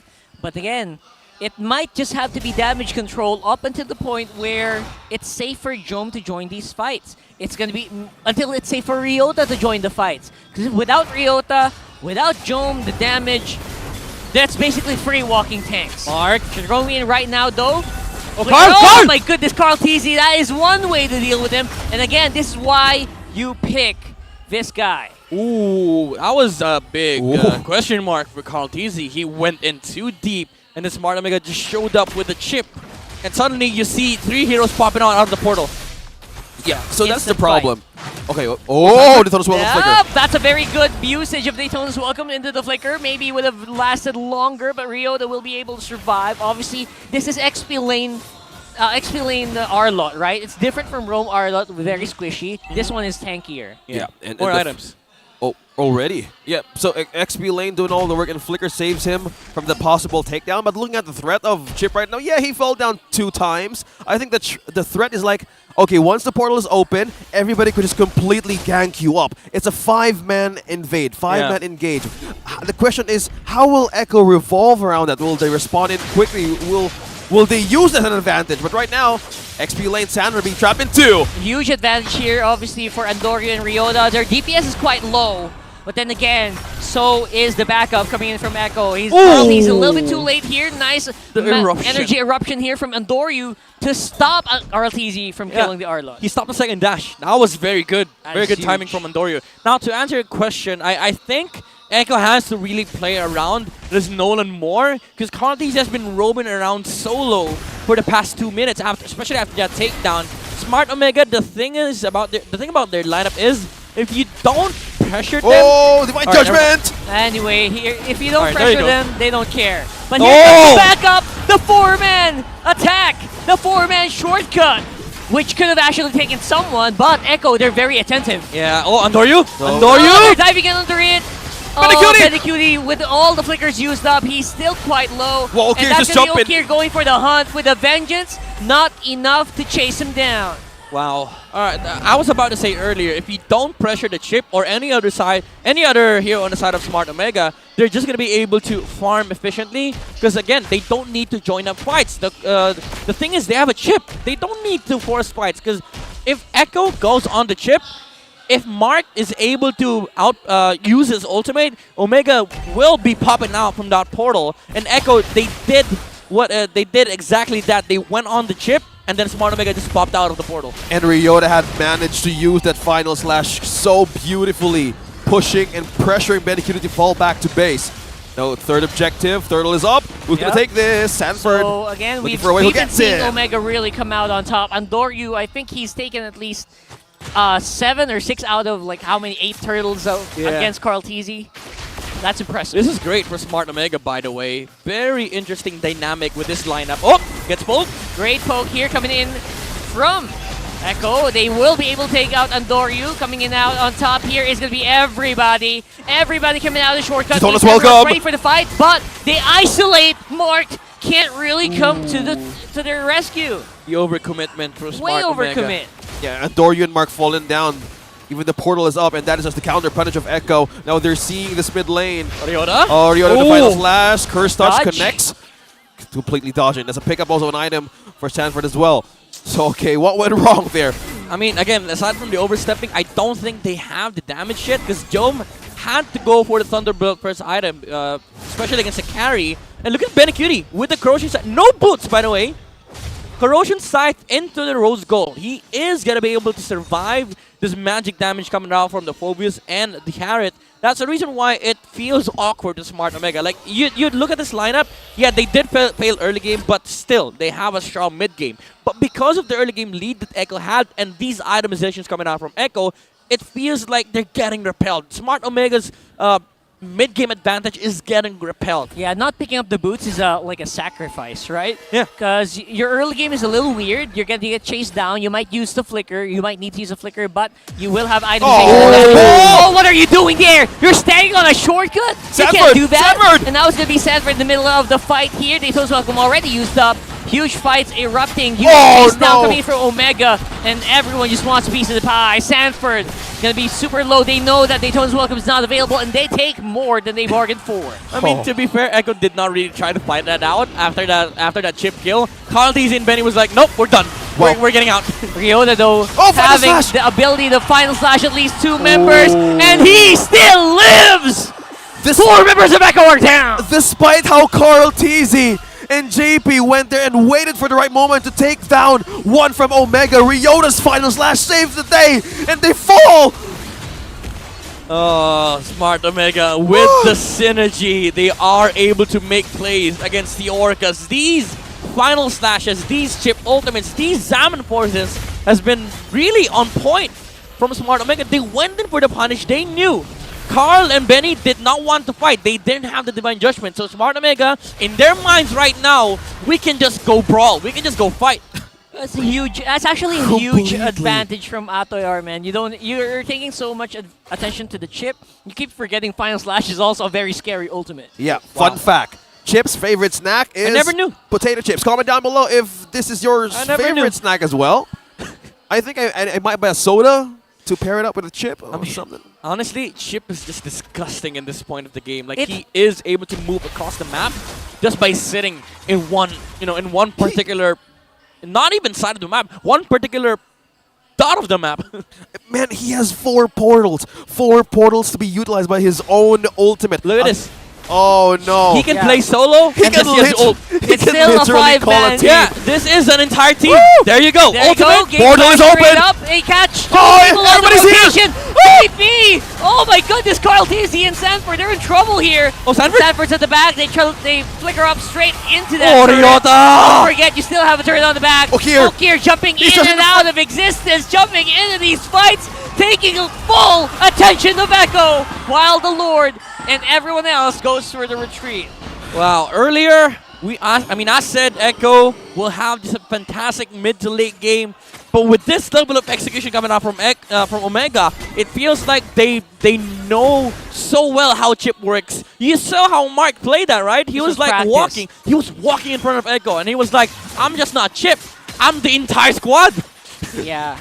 I know how to call a party, so be sure you're ready. And that's how they completely managed to pull things up at Echo. Let's go for a replay. Imagine. Let's go for a replay. Imagine a position 5 roam flickering on top of you without nothing. No backup whatsoever. And then suddenly 4 heroes pop out of nowhere. That actually could have been worse for Echo because they caught 2 people trying to retreat into base. And that was super surprising for Echo, but it's good that Sanford was able to have the presence of mind to use Daytona's Welcome and Flicker. Oh, Mark! Oh, here it comes again. That's 1 portal here. Obviously, you can take care of that if you are Echo spotted out, but now There's it's a going to call. be Echo on the Sanford chase. is not in conceal. They He's know not that in there are conceal. 2 people here. They know that the shortcut is on cooldown. They responded right away. Everyone's on the chase here. They responded right away. They're running. Oh, that's something. You literally hear the crowd, and the energy just completely blends with everything. You know what's crazy? Mark can do this all day. He can just pop out, in and out of the portals. 20 seconds cooldown, by the way. 20. And then if he sees somebody, press ult. Press ult to win. That's his job. That's his job. Yeah, And don't exactly. forget, Mark can also go back into these beacons anytime And he can just jump to Lord. wants. He can just jump to Lord, by the way. So this is the problem. Will Echo melt down his portal? Are they that fast? Like in the minutes now? Midnight, how's Benicuti's damage with that? The thing is, if he flickers in, it's gonna be hard to take down the portal because you also have to deal with it. And also, like, you have to target the portal by yourself. But the thing is, will the time be enough? Because if you commit to taking that portal, yeah, you might be able to take it down. But suddenly you're faced up against two heroes Already. that have gone through the portal, and then you will just die. Oh no, that's so much problem. I mean, Look at Mark. Louis problem in game number 1. Now you have Chip in game number 2. They have to be careful here because you know what? Mark can teleport to any beacon. That's why JP's been standing near the beacon for a long time. He can go down here, but south of the Lord. He can go to the other side of the map in an instant, as long as he is on that beacon. They need to be. Look at that. They need to be really concerned about where the chip goes. This divine judgment. How Oh, it here goes. we go! He goes to the bottom, and he jumps in to Sanford. That was a weird. Oh, that's a wasted ult. That's a wasted ult. That's a wasted ult. Right? That's not useful, but they use it enough. They're able to distract Echo long enough for Andoryu to go for the Lord. The timing was there for Wow. Smart, Omega, and JP. Dude, that was genius, by the way. JP was in the right spot. He knew that the chip... He sensed it. He knew that the chip was going to TP in. Yeah. But he concealed. JP was not able to get the Divine Judgment off. Because you need to You need to hit it click first. it. You need to hit that icon, that hero lock. Yeah. Oh, and he can't do it because there's no target on his. Yeah, and he was like, phone. all right, what am I going to do? He tried using the first skill. He tried hitting it, and he was like, all right, screw this. I can't use Let's this. just walk. Let's just walk away. Such a smart play from Omega. That was genius from Mark. That was so good. That was just so good. And it's so hard for them to deal with this, right, for the meantime. But you know what? As time goes on, Echo's team fighting is going to get stronger. With Benicudi getting stronger. But so does Omega. But yeah, that's right, though. So are we still seeing the same possible game? Like, could this still be anyone's game? Honestly, I would say it's still on the side of Echo, but with the way how Omega has been executing these fights, it's still going to get harder for Echo, especially for the Nolan. Because the thing about Nolan is that he falls off, not that hard, but he does fall up against this kind of lineup from Smart Omega. It's very difficult if your targets are compressed together. Yeah, and just walking around the team fight. Yeah, Oh, but Mark! now though, Mark goes in straight up for the gate crash. Another teleport coming in from the rest of Omega, but the team fight is very, very messy. Mark goes down, though that's utility gone. Okir's jumping in, but he will get taken out as well. Shutdowns coming in, 2 kills for Carl Teasy. And there you go. Make that 3, by the way. Ryota. So Ryota. Oh, but it's a maniac! I think they can end. I think they can end. They can definitely end this, right? They can, like, half a minute. But there's minions pushing down bottom. No, there's minions respawning. There's minions spawning. They're just spawning. They can take care of it. Oh my goodness, that's it. That might be game. That is it. It's just Mark who's alive. That's game. That's game. That's game. He can't clear. He can't clear. Chip has no way clear. That means it's still going to be an Echo 2-0. And that's how they win the lap.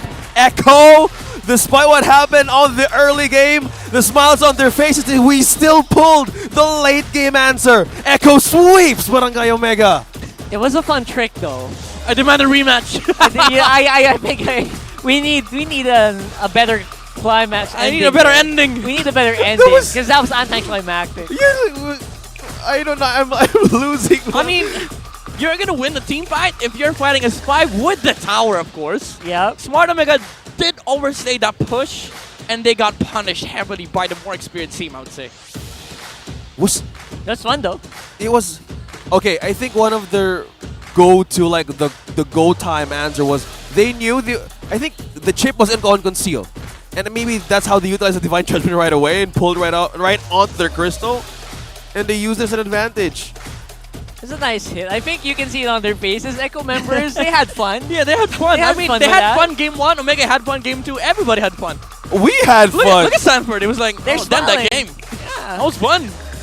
You know what? Kudos. They could polish that very well. Yeah. They need time to polish it. It looked really good though. Yeah, kudos to the new barangay. Yeah. Mind you, this is Echo that they were up against. And that was, I would say, the game 1 victory. Yeah, sure, give it to Echo. Game 2, I'd say that was as close as you can get against the world champions. Yeah.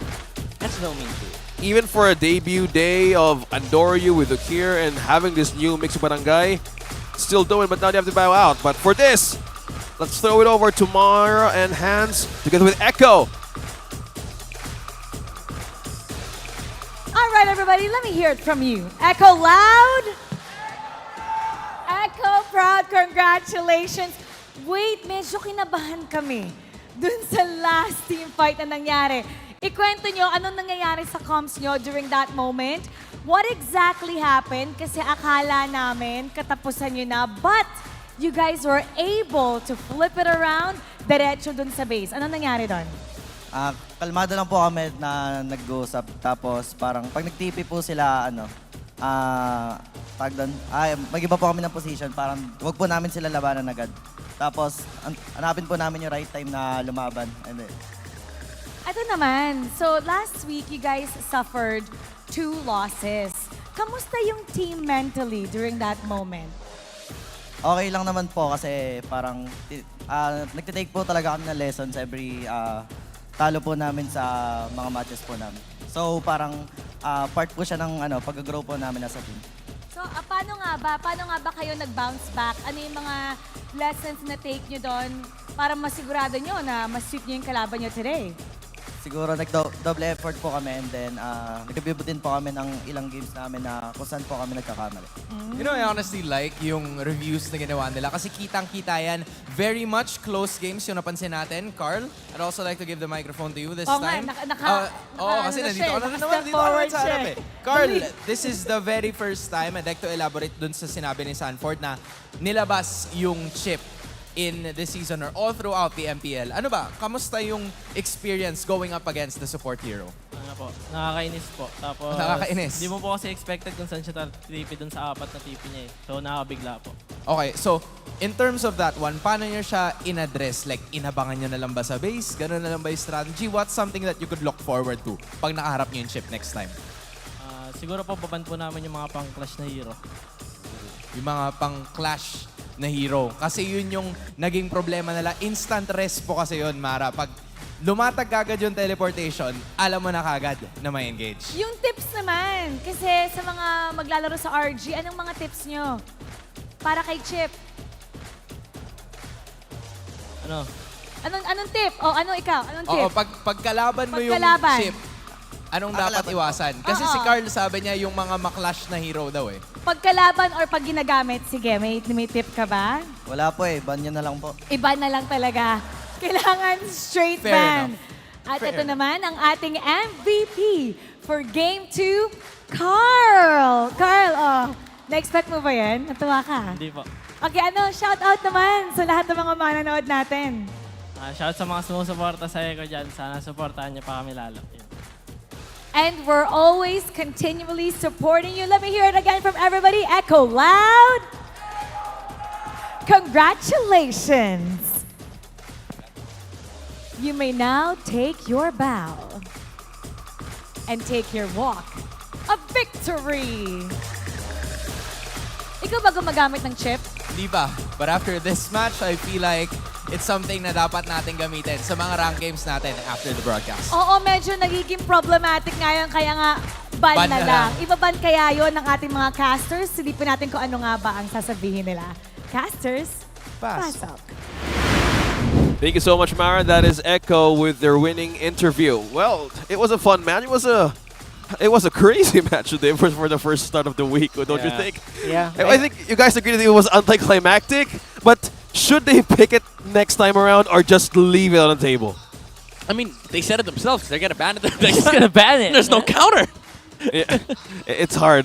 It's Too hard. much. Okay, let's break things down a bit. At game number 2, Midnight, this is your analysis. Yep, I mean, we did see the MVP earlier. It is definitely Conteasy on the jungle.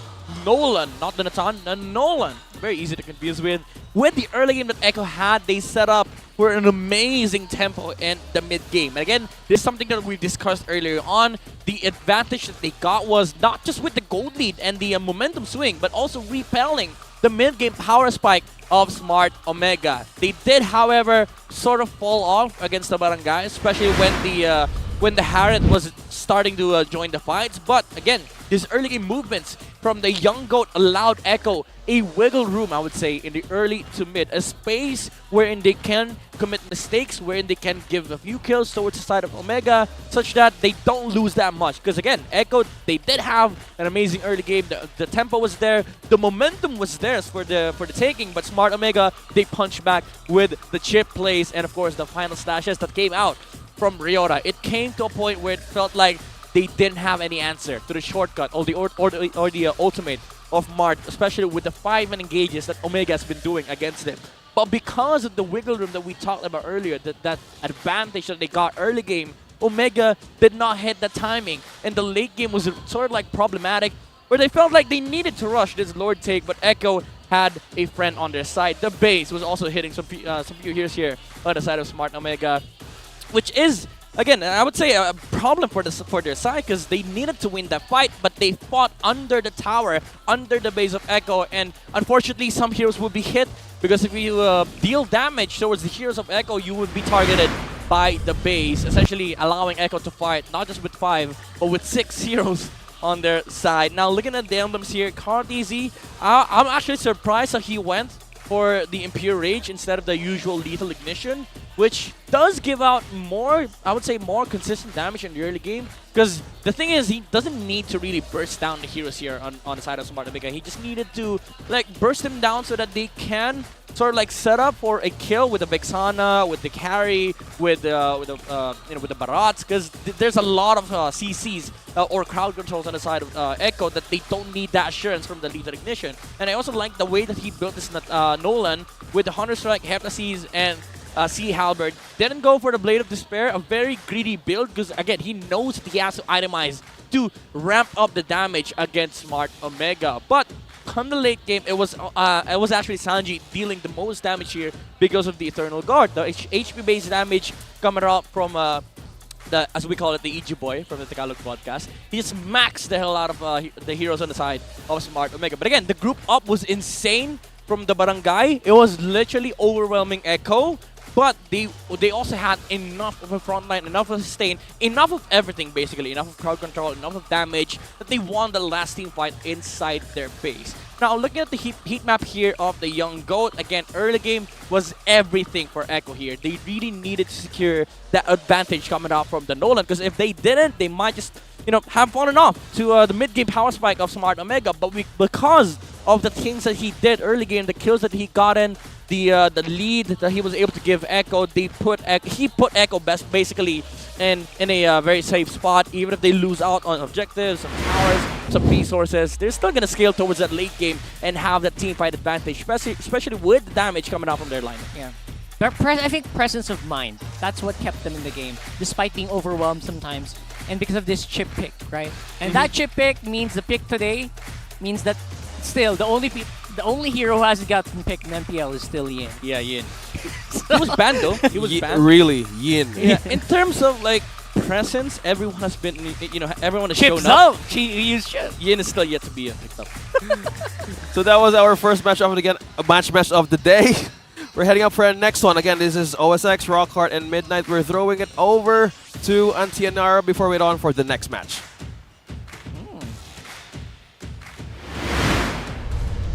Isang magandang buhay mga ante, at nandito tayo ngayon para isplok sa inyo ang latest scoop ng mainit na MLBB esports chika all around the world.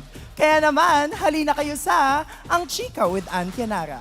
Unang destinasyon, Indonesia. Nakikita na natin na MPL ID Season 13 ay Gora ulit na this week. After a 2-week break ng MPL ID, Gora na ang 5th regular season week ng MPL Indonesia. Kaya naman suportahan na natin ang ating mga kababayan na nandoon. And in line with that, makikita natin na nandun lang din naman si Eman at ang BTR na dating galing ng RSG Philippines. Palong-palo ang performance coming from Eman, kaya naman top 1 ang BTR right now in our standings. But of course, hindi naman basta-basta magpapakabog sina Kyrie at Coach Yeb dahil sumusunod sa kanila ang ONIC. So right now, number 2 ang ONIC in our standings and number 1 lang din naman ang BTR. And in fact, hindi din naman malabo na ang magiging ending lang din naman ay ONIC versus BTR sa paparating na MSC. Mahaba pa ang lalakbayan ng ating mga kababayan sa Indonesia dahil 9 weeks ang kanilang regular season. Expect mo yon 9 weeks, sa atin 7 weeks, sa kanila 9 weeks lang din naman. And now for our third chika for today. Madaming imported na Pinoys ang rarampa sa MPL MENA Season 5. Kaya naman, ang ating next stop ay lumipad naman tayo sa Middle East and North Africa or MENA. Dahil simula na ang 5th season ng MPL MENA. Bagong ligang dapat nating bantayan dahil maraming imported ang maglalaro dito. Ilan lamang dyan ay sina SDZYZ, sila Ding DR, sina Miko, sina Dre Schofield at Pancake na lahat ay naglaro sa MPL Philippines or even in the MDL Philippines. But of course, our last and fourth headline for today ay sa ating Fireflux Esports na si Rosa. Kaya naman tumungo na tayo sa ating huling biyahe sa Turkey kasi nangunguna sa MTC Season 3 ang Fireflux Esports. Sa kabilang dako ng mundo, mukhang Fireflux Esports pa rin talaga ang team to beat sa MTC. Kung matatandaan nyo, ang Fireflux ang pinangunahan ni Rosa ang naging pambato ng Turkey na sumelyo ng 7th to 8th place noong M5. Makikita kaya natin sila ulit this coming MSC? Kaya naman to everyone out there, fun naman pala lumipad all around the world. Kaya naman mga ante, nakikinig kami sa mga hanas nyo. Kaya mag-comments kayo sa ating mga community group and kung meron pa kayong additional chika na gusto nyong ipasabay sa akin, talagang i-comment nyo na down below. Abangan ang international chika sa mga susunod na linggo dito sa Ang Chika with Antianara. Kaya naman, sa pagbabalik ng MPL Philippines, susunod na ang superstar matchup of the week sa pagitan ng ONIC Philippines at RSG Philippines. Kasing init ng labang ito, ang init dito sa Pilipinas, kaya drink your water, MPL fan. Huwag kayong aalis at tumutok lamang tayo dito sa liga ng pinakamalalakas na Mobile Legends Bang Bang players. Ang MPL Philippines Season 13 will be right back. The 13th season of MPL Philippines is brought to you by the following sponsors. Smart, the official telco partner of MPL Philippines Season 13. Infinix GT Series, outplay the rest. Experience the MPL PH Season 13 action live at Shooting Gallery Studios. Tickets are now available on our official ticketing partner at /event.com. Don't miss any MPL PH action by following our official Facebook page and subscribing to our YouTube channel. Follow MPL PH on TikTok as well for more content. And don't forget to like, follow, and subscribe to the official accounts of MDL Philippines. To ensure the equality and fairness of our games, MPL Philippines is also monitored and supervised by the Games and Amusements Board.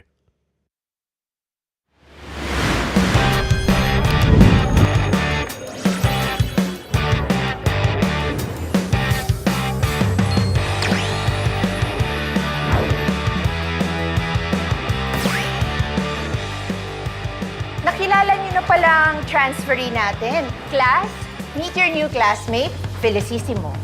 Moy na lang po. Lisa, guide mo muna si Moy ha as he adjusts to our school. Thank you, Iha. Okay, everyone, bring out your social studies textbook. Nag-ML ka? Pero kaka-start ko pa lang eh. Noob pa ako, tsaka newbie rin dito. Sus, school ML. Ako bahala sa'yo. Dali lang to. Road to Mythic agad tayo. Pakinggan mo lang ako.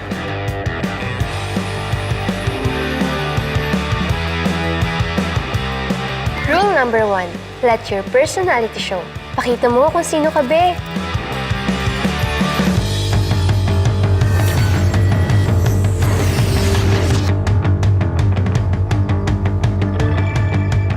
Perfect na perfect. Rule number 2, find a good school-life balance. Study hard, play hard.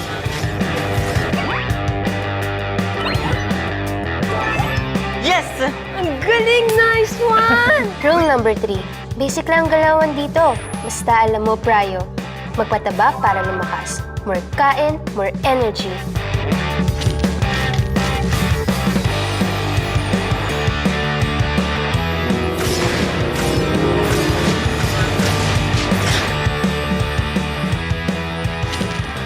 Rule number 4. Pag may humamon, game on! Huwag matakot sa clash. Kita ka namin sa map. Auto rest back.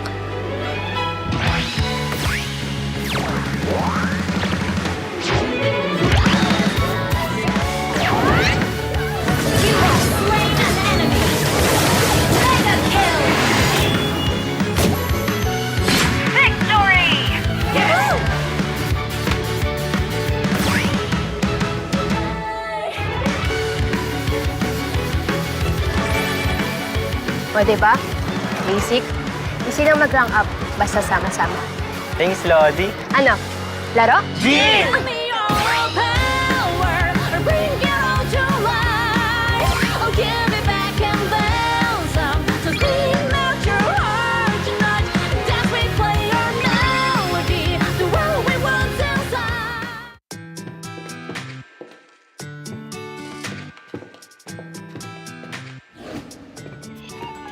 Guys, next week na yung tournament.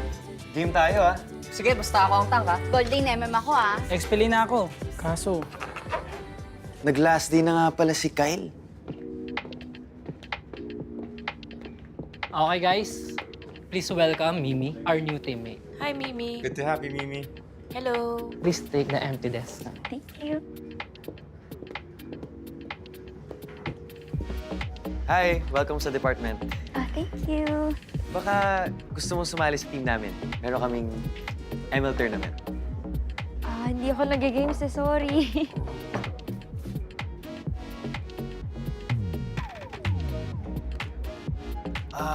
Turuan kita. Gusto mo? Dali lang naman. Tsaka parang team bonding na rin tayo. Pwede naman, pero hindi ako nag-games as in zero knowledge talaga. G lang. Magkukore ako, bubuhatin kita. What?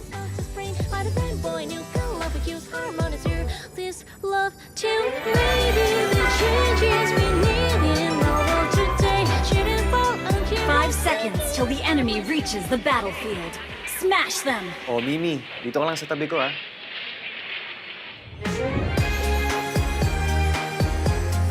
Oh my God! Boss turtle ah. Def lang. GG, bawi na lang next Sayang. time. Nice game, guys. Later na ako. Focus lang yan, Mimi. You're making progress naman, eh. Basta, focus ka lang sa atin. See ya. Sa atin? May kami na ba?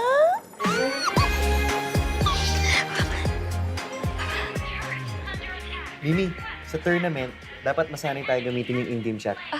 Okay. Okay.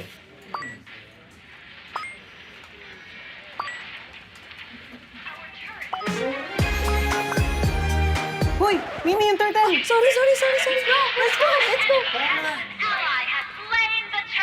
Uy, nice presentation kanina. Oo nga, nice one. Siyempre, para tapos Grabe. agad. Hello. Uy!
on and ripping for the 3 stars. Look at us to the top, no ifs, no buts. Winning any game, para to sa PINAS. Di mo matitin ang aming boses on your level. Nasa kalye man o mobile, you know I become a legend. Open fire, reunite with winners. Built with pressure, like diamonds are made of. Switch in a lane na parang gera. HP Racing may reset. Built na kitang buhat ni Hilda. Full load SS parang Lyra. Susundan ko ang iyong bakas. Kasama patas. Tagumpay natin to dahil tayo'y malakas. Para sa Pinas. Nasa amin ang alas, hindi tuwa atras. Kinikilala sa taas kasi kami ang malakas. Para sa Pinas.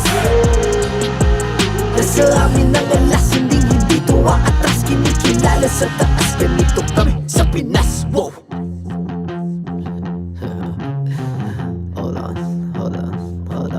Yeah, wala ka sa Pinas. We are laging MVP, no surrender, no retreat. Pag nagsama-sama, just imagine what we can achieve. Laging MVP, no surrender, no retreat. Giving 100 all my all, cause we just cannot be defeated. We are unstoppable, immune and invulnerable. Ready ang equipment, lahat frozen, malak crowd control. Pakita ko na jab like East to the southeast. Taas sa watawat, proud and loud, cause every enemy we devour. Susundan ko ang iyong bakas. Kasama patas. Tagumpay natin to dahil tayo'y malakas. Para sa Pinas. Nasa amin ang alas, hindi tuwa atras. Kinikilala sa taas kasi kami ang malakas. Para sa Pinas. Nasa amin ang alas, hindi tuwa atras. Kinikilala sa taas, ganito kami sa Pinas. Wow!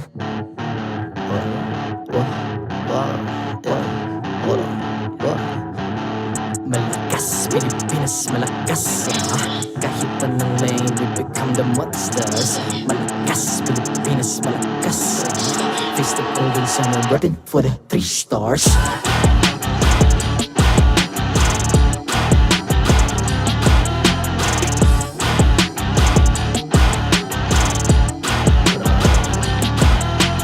Ang lakas ng Pinas, reunite, be the stars. Ang lakas ng Pinas, reunite, be the stars. Ang lakas ng Pinas, reunite, be the stars. Ang lakas ng Pinas, we the stars. Ang lakas ng Pinas, reunite, we the stars. Ang lakas ng Pinas, reunite, we the stars. Ang lakas ng Pinas, reunite, we the stars. Ang lakas ng Pinas, we the stars.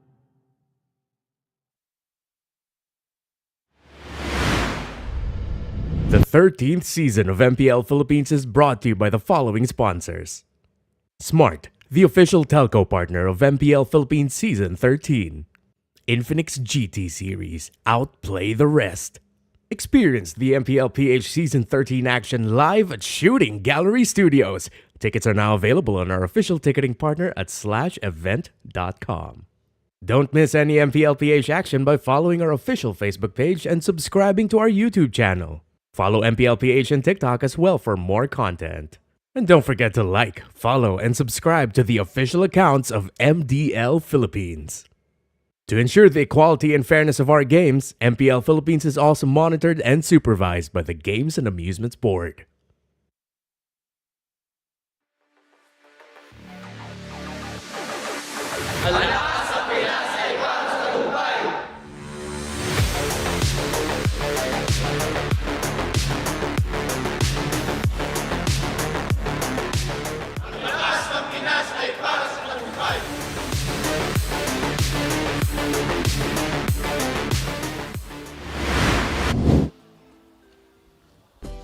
Welcome back to MPL Philippines Season 13. And yes, we're doing the esports player pose. I'm OSX, I'm with Rockhart, and with Midnight.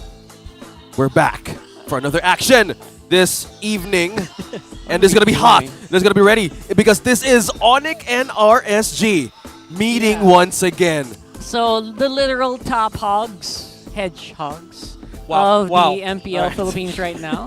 And I wasn't prepared for that. the literal dark horse, because they're knights, black knights, and chess. Okay. You know. So we have been seeing their first steps. We've been seeing their You came tactics. prepared, huh? You have I so didn't much prepare to offer today, Rockhard, and we love it. We love it. We're loving the steps of RSG, and we're loving the stakes of ONIC Philippines, because right now, before we head out for a headline of the day, Auntie Anar has broken down some news, and she went all around the world. Yeah. She talked about MPL ID, which 9 is, by the way, weeks. resuming today, I think. Yeah. Today. Later. I think it's up right now. They have Oh, a I think so. longer. They have a longer season. Yeah. Like she mentioned. 9 weeks. 9 weeks. So- 9. Wow. Holy moly. I mean, 9 weeks. in my career, it was like 8 weeks, 9 in total of playoffs. Yeah, exactly. MPL ID's regular season is 9 weeks, but she did also mention like the standings of the teams right there. Bigashawn and ONIC still sits at the top. Most likely the teams we'll be seeing in MSC. We don't know. We never bro. know. Eman, you know. But you also have Yaoi catching up to the leaderboards. Almost. Up in the Aura Esports. third spot. I think that's the it's been the most successful campaign of Aura, I think. What if this is Yaoi because it's a Y? Somebody came prepared today. Huh? Yeah, we are getting more prepared for the bombs that you're going to give us, Rockhard, because right Masha now, bombs. the Yeah, Masha we bombs. tried. Right. It's RSG versus ONIC, another streak-ending match. Ooh. Again, two teams who put an end to the longest winning streaks in MPL Philippines franchise will go up against each other in this match. So that was basically ONIC Season 8, ending Blacklist International's win streak in MPL Philippines. And that's RSG obviously doing the same against ECHO. Yeah, I mean, RSG has been ending streaks left and right. Now ONIC is doing the same, but right now they're also going to try and end each other's streak. Because RSG streak has been every season that they're in, regular season, half of that, RSG dominates. Now ONIC is about to end that. RSG is up against the blacklist run of ONIC Philippines, because right now, again, they're on a winning streak. They're on a campaign to get the 11-game winning streak of the regular season. Looking at these 2-0s, 1-2. So most of them went for like, what, 3 games? Yeah. Mostly 3 games. RSG and ONIC, eyes on the smiling demon as he tried to put an end to the winning streak of the super family empowered by the gold standard Kelra. Look at that. And to extend their own winning streak to 5 matches, looking at the stats, Midnight. I mean, I'm trying to look at the stats, but man, props to the graphics team, man. These graphics has been fire. Literal fire, by the way. The gold standard versus the smiling demon, different roles, but same effect. They are and have been the pillars of each respective teams. Now you have them pitted against each other, and looking at the stats, it's so close. This graphic looks like the Retribution emblem. It is the old one. It does. I just want to bring that up. And how important is the match for ONIC? Yeah, aside from breaking each other's winning streak, this match is extra special for ONIC because of 2 things. What could this be? Well, if ONIC wins, alright, if ONIC wins versus RSG, ONIC will be the first team to qualify for the playoffs of MPL Philippines Season 13, and they will maintain their chance of breaking the longest match winning streak in the franchise history of MPL Philippines, which was done by Blacklist International back in Season 8. Again, the 11 matches. Onsing laro before losing. Yeah. You remember... Yeah, the line. Yeah. They broke Shout out the to streak. Leo, by the way. I know you're watching. That's the guy. That's the guy, the guy right who there. wrapped it. Yeah. Onsing laro, bro. The 11 games before Laro. ONIC broke Onsing the Laro. winning streak of Blacklist International. Wait, let me do it in nicest voice. Onsing laro. Onsing laro. Yeah. That's pretty much Grabion. accurate. Yeah. Grabion. Yeah, that's how he says it. Shout outs to our friends in English desk. Lakas. Yeah? But you know what, guys? This is we've been giving away 500 diamonds previously.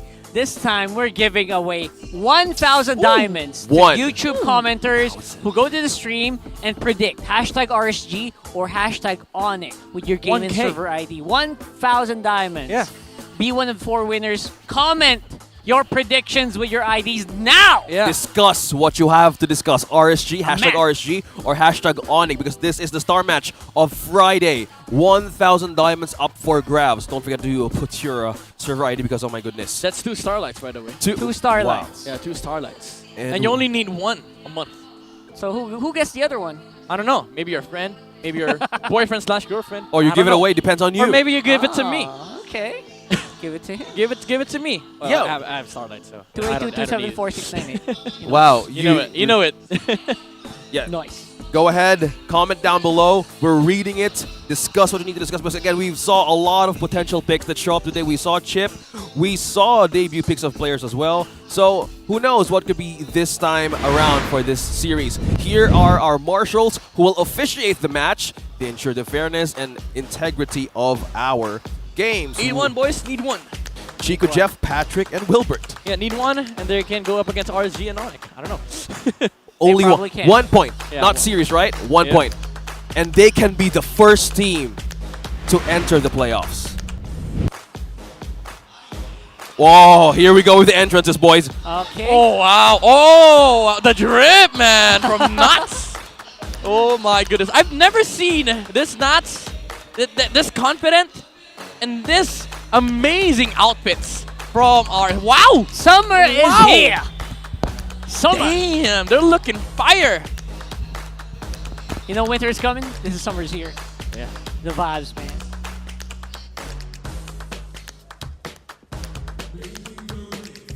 Rampage. This time, they face the Kings of the Hill. Will the Slayer of Streaks break another shot at history? Rising for another slay, RSG Philippines!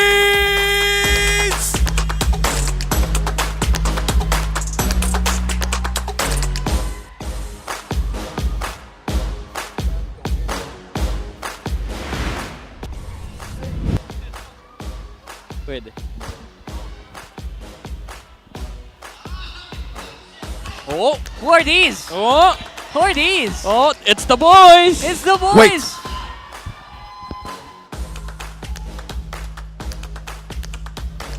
They have turned their doubters to members of their family. The Super Fam looks to shake up history. Can the Winds go 8 to say that day 8? It's time for ONIC Philippines!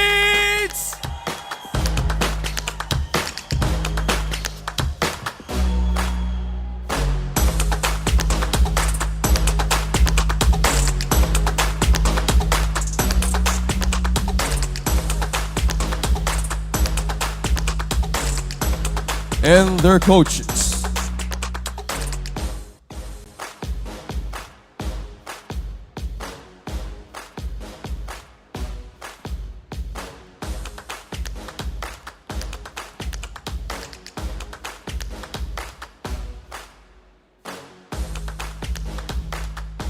Coach Panda and Coach Why Not.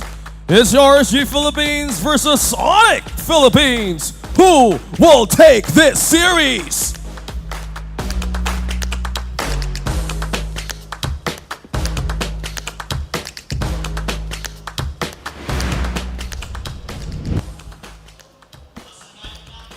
I am loving the creative entrances and the heat and the drip is on. But how is this lineup looking forward for the series? I would say that, you know what, RSG, they seem to be pretty much on a roll. They don't rely so much on glitz and glamour. You know, although we did see a little bit of glamour there in their entrances, but you know what? They just get the job done. Yeah. And that's what I love about RSG. I mean, it doesn't hurt to have some little bit of flair left here and there, but in terms of, you know, flair, ONIC PH is really bringing it in for the regular season as they are making a statement here that this is their time, this is their season with Kelrock, King Kong, Super Prince, Gem, and Escalera fielding in as the #1 team of MPL Philippines. Speaking about creativity, this has been the most creative team out of all teams here in MPL PH. Literally the first to run the Loye. Yeah. And after that, every team just started, you know what? I want a piece of that pie. Yep. Now looking at these stats here, it is dead close at the center here for RSG and ONIC. The thing about these two teams is that they're very successful in what they do. And that is the aggression, the controlled aggression revolving around the objectives. But I would say it does matter when it comes to those skirmishes outside of those objectives. Looking at this, it's just a minimal differences. But looking at this head-to-head with all the unique players, or the unique heroes have been used, even contested ones, we're looking at longer games. Looking at this Pentagon, almost full! Oh my goodness. Almost the same too. I mean, aside from the first blood ratio, which does favor ONIC Philippines. And I would say, again, they've been running the same, I mean, not the same trap, but the same identity, which has been the variety, you know, the variety of ONIC. And with this variety comes unpredictability in the early game, especially with the strats that they've been pulling off. You gotta give kudos to the team, to the stats team, right? Because they're actually correct. ONIC has been riding so much on the first bloods recently. I remember casting a few games last week, and I was like, "Oh, good, they got first blood. They got this game already." And you know what? It also takes a really good team to ride off of first blood.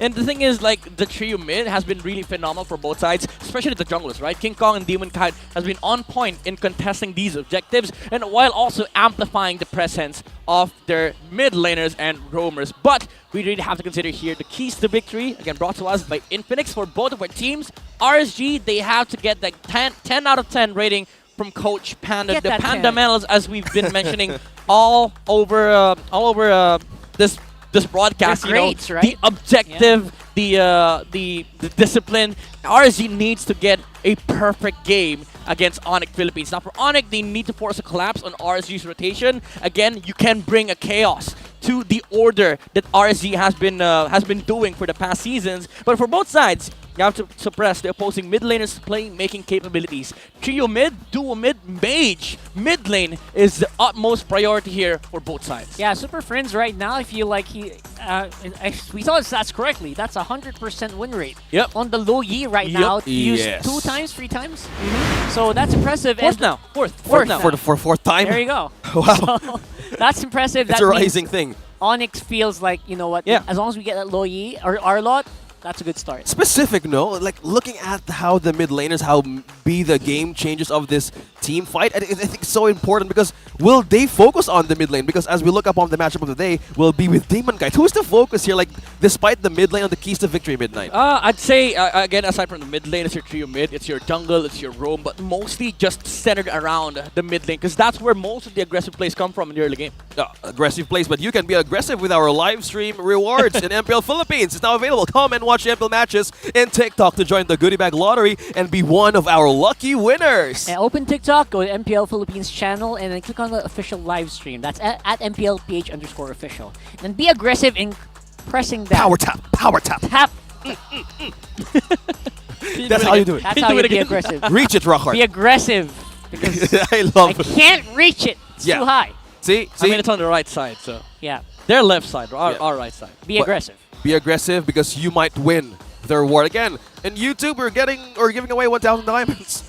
And this, you get a TikTok goodie bag lottery, so it depends on you. You need to be aware of when to put or place that power tap. So up for grabs and comment down your discussions. What are you expecting in this match? Because again, we're looking at mid laners, we're looking at the junglers, even the comparison with Demon Kite, even the gold lane. Yeah, I have to say, I think RSG and ONIC is going to come down to whoever has the better performance in the mid lane. And again, that concerns your jungle, your roam, your mid, because that's your trio mid. And trio mid right now, especially in this current meta, is everything. They put pressure on the map, they win turtles, they allow side laners to get out of their laning stage in a very comfortable position. So I think it is going to be a battle of, first of all, the laning in the mid lane, the objectives, the turtle, the first turtle specifically, and also whoever pressures the map more.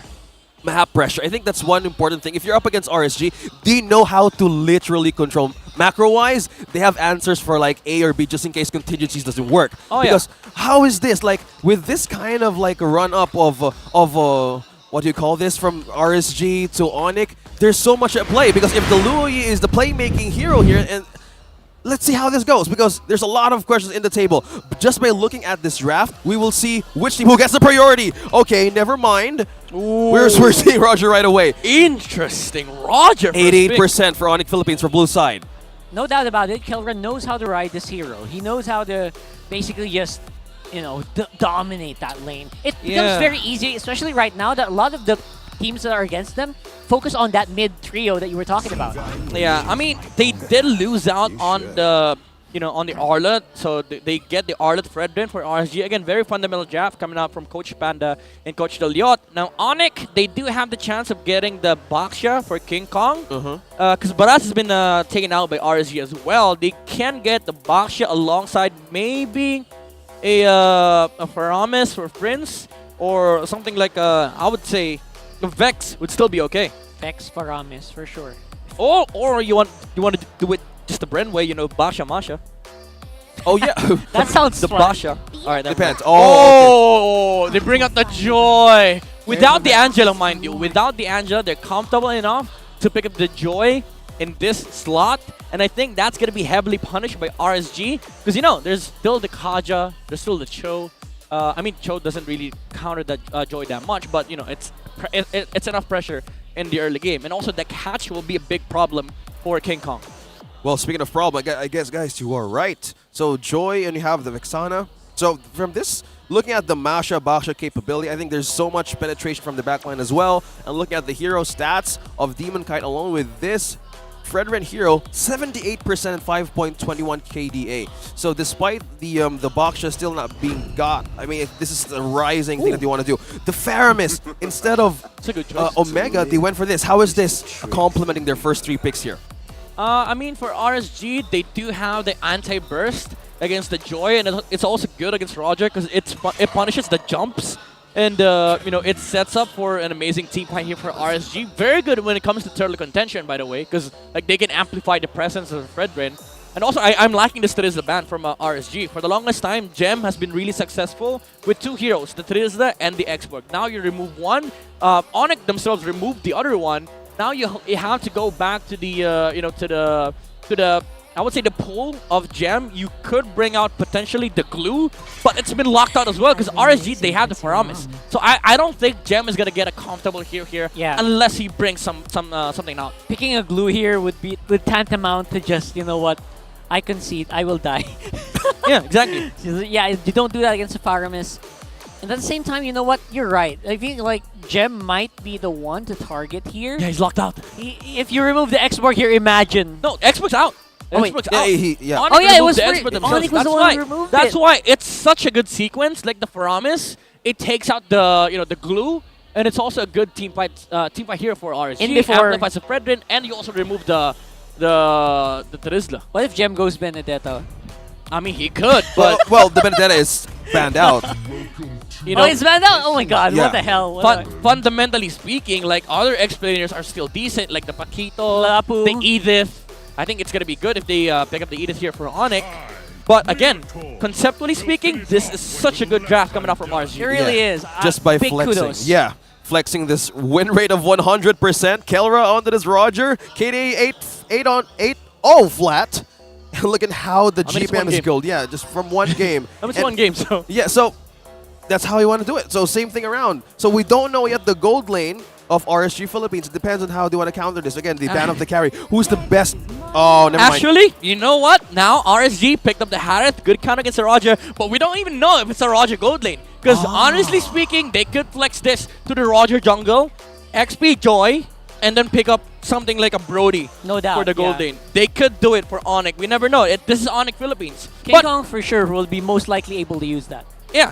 And the thing is, again, the flex is still there, but I do think if you want to go the safe route, you can take the Kaja here for ONIC, good against the Harith, and also probably the Paquito or the Edith. Oh, the Ruby. Okay, never mind. Oh, Ruby. Oh, Edith, yeah. All right, I think it's Ruby Rome. Ruby and then Rome. potentially Edith XP. There you go. There you go. Okay. That's such a good draft. Lock everything out. Good, it's good. But looks like Gem is more prepared to answer with an Edith. Somebody needs to go Kaja. Unless this is light Arlet, and then you go Yuzong, honestly. I think Yuzong is nice here. Either Yuzong or Thamus. Really? Yuzong, okay. No, never mind. Thamus is bad. If they go for the Robe Arlet route, if this is XP, I think you still need to go Kaja. Or Cho. You I'm need gonna something. Cho, sounds good. You need something to pick out from the team fight. Either you pick out the Edith. So that is the question. Will they go for the Kaja, or will they even go for the Kaja or Cho for light? Depending on the route that they want to take this Kaja, there's Franco too for the Joy. Franco's just bad against Edith though. They go for the Kaja. So is this good for RSG Oh yeah, Philippines? yeah. It's been good for both sides. Both sides, actually. I was gonna say that it's not just RSG. I feel like everyone got a little bit of what they wanted, and yeah, I feel like this is something that can definitely be a toss-up. Oh, but let's the audience see. doesn't think that. The audience thinks, you know what, this is ONIC. So Yeah, 78% on the audience prediction. Comment down below, what do you predict on this match? Will we go for 3 series? Comment down below with the hashtag RSG and also ONIC. Don't forget your game ID and server ID to win our diamonds. Don't forget the TikTok bag goodie lottery. Oh my god, I'm in trouble for words. Go ahead and press that down in TikTok to join our goodies in MPL Philippines official accounts. And I hope you guys are subscribed and you're following, because you know what, we throw out a lot of lives, so please do. I will look at you guys in the comment section, and I will look at your opinions. Yeah, Rockhart reads our comment section, and I do. Creates a great discussion among metas. But let's see. It is the first series that we're about to witness. RSG versus ONIC Philippines. Let's see how this goes. All right, so I feel like ONIC could have actually gone with a surprise route, maybe thrown Roger into Roger in the jungle. They didn't go for it. That means they're very much respecting RSG. I know ONIC sometimes can be willing to do these experiments, but not against this team. Yeah, the respect is there, of course. Like, you can't really joke around against RSG. My question, however, is if they really wanted to go for the Joy, I think they could have put it second phase, so why that early? Super early, yeah. Now yeah. King Kong is also rocking the Imperial Rage. Gone are the days where Joy is just go for the Lethal Ignition, because it's really hard to land all the all the beats, or the beats from the dance. Yep, speaking of Joy as well, I think he had an early visit on the camp of RSG. And I think looking back on what you said about the combination of the emblems, it benefits more the team fight, especially now that they're up against a Fredrin, they're up against a Kaja. More likely, you want to keep those rhythm and sustain flowing, because if you either lose the stack, I think that's one thing about a Joy early game. Like the squishiness, you need to be wary of. Yeah, for sure. I mean, it is a source of like a constant DPS from the Imperial Rage. It is a 5-second cooldown emblem, but it doesn't really help out in the long run, because it does fall off when it comes to damage. Well, speaking of damage, there's a pokes coming in on EXP lanes. Oh, this Edith skin is really good. I love it. But looks like really the flicker. Is. Huge flicker in. It's going to be Aqua who's going to be the main target. Look at that. Basically rolled it out and gave Nats first blood. Don't forget, Light is also close by, but no Divine Judgment means they might just have to back off. ONIC losing on the first blood against RSG. That's big. And you see the level of commitment from both sides. Gem with the flicker, but also RSG was there to take the punish. This is a level of aggression we've been talking about between ONIC and RSG. They love that skirmishes outside of these objectives. Now that Nats has that final slash, though, it's another kill coming over to the Raiders. Huge flicker! And I can't believe that was in range. Super Friends, though, with the Eternal Guard, it's not as, it's not as impactful yet, but what a hit there. The whip! It's so long! The longest whip in MPL Philippines. It's the duo mid, I'm telling you. It's the duo mid RSG. With the way they executed that fight, that top lane, they saved Aqua. They punished ONIC Philippines and Nuts set up for RSG. But then again, Light found another target. That's 3 kills on the board for RSG. 3 kills. Yeah, 3 kills, man. 3 kills. I would say that, you know what, this is exactly what this lineup needs. Get that early on, so you'll have a basically invincible lineup with Ruby, with, Gem rocking that hero as well. I really like Edith. Used to be an Edith gold lane main, but you know what? That's not a thing anymore. I mean, you can still main it, You can, but it's been rising recently in the meta. It's not that strong, though. I mean, it is quite nice, especially with what RSG has right now, because like RSG, the way they fight this lineup is they have to play the DPS game, right? They have Fredrin, they have an Arlet, they have an Harith. Team fights would get long, I would say. Maybe 5 to 10 seconds, and that's where Edith shines. get the stacks up, you use the Primal Wrath, and then you deal damage. So I think he does benefit from these fights that RSG needs to take in the mid to late game. But with the way RSG is snowballing at the moment, that might not happen, honestly. It might just be RSG snowballing to a point where they finish a skirmish or a team fight in 4 seconds. You have to really commend, though. You have to commend Gem earlier. He hit that level 3 and people didn't expect, you know what, he's probably not going to go do anything. No, he figured forward. He was level 3. Yeah. He surprised ONIC because of that. Unfortunately, Aqua had Purify. It was still a good force, but the damage wasn't there. So it just, it's just a play that messed up because they didn't have the proper resources for them to push through. Yeah. But it was still a good play overall. Oh yeah, it was amazing. Like looking back on that early advantage and how Nuts, he had a good angle. He knew like Escalera was coming right out that bush, and he completely called everybody in ONIC to respond in that first objective of the game. We're 2 minutes and 57 seconds in, and that kind of progress that RSG wants to make is like they want to go first hand with their own momentum. Yeah, I really thought that guy was C-double. I don't know. if the camera pans back, he's like wearing an ONIC. He has glasses. He has that black parted hair. I mean, he could be, right? CW? You know? Yeah, I thought he visited or something. At first look. You don't have to worry because ID has been importing our players. Let's start importing some of theirs. Wait, maybe we can do that. But not players, just audiences. Audiences. Imported We're kind of good. We're kind of good with our players. Or maybe the cameraman. Oh yeah, maybe. It's good. Like we're okay. We're okay with the players. We're okay with the players.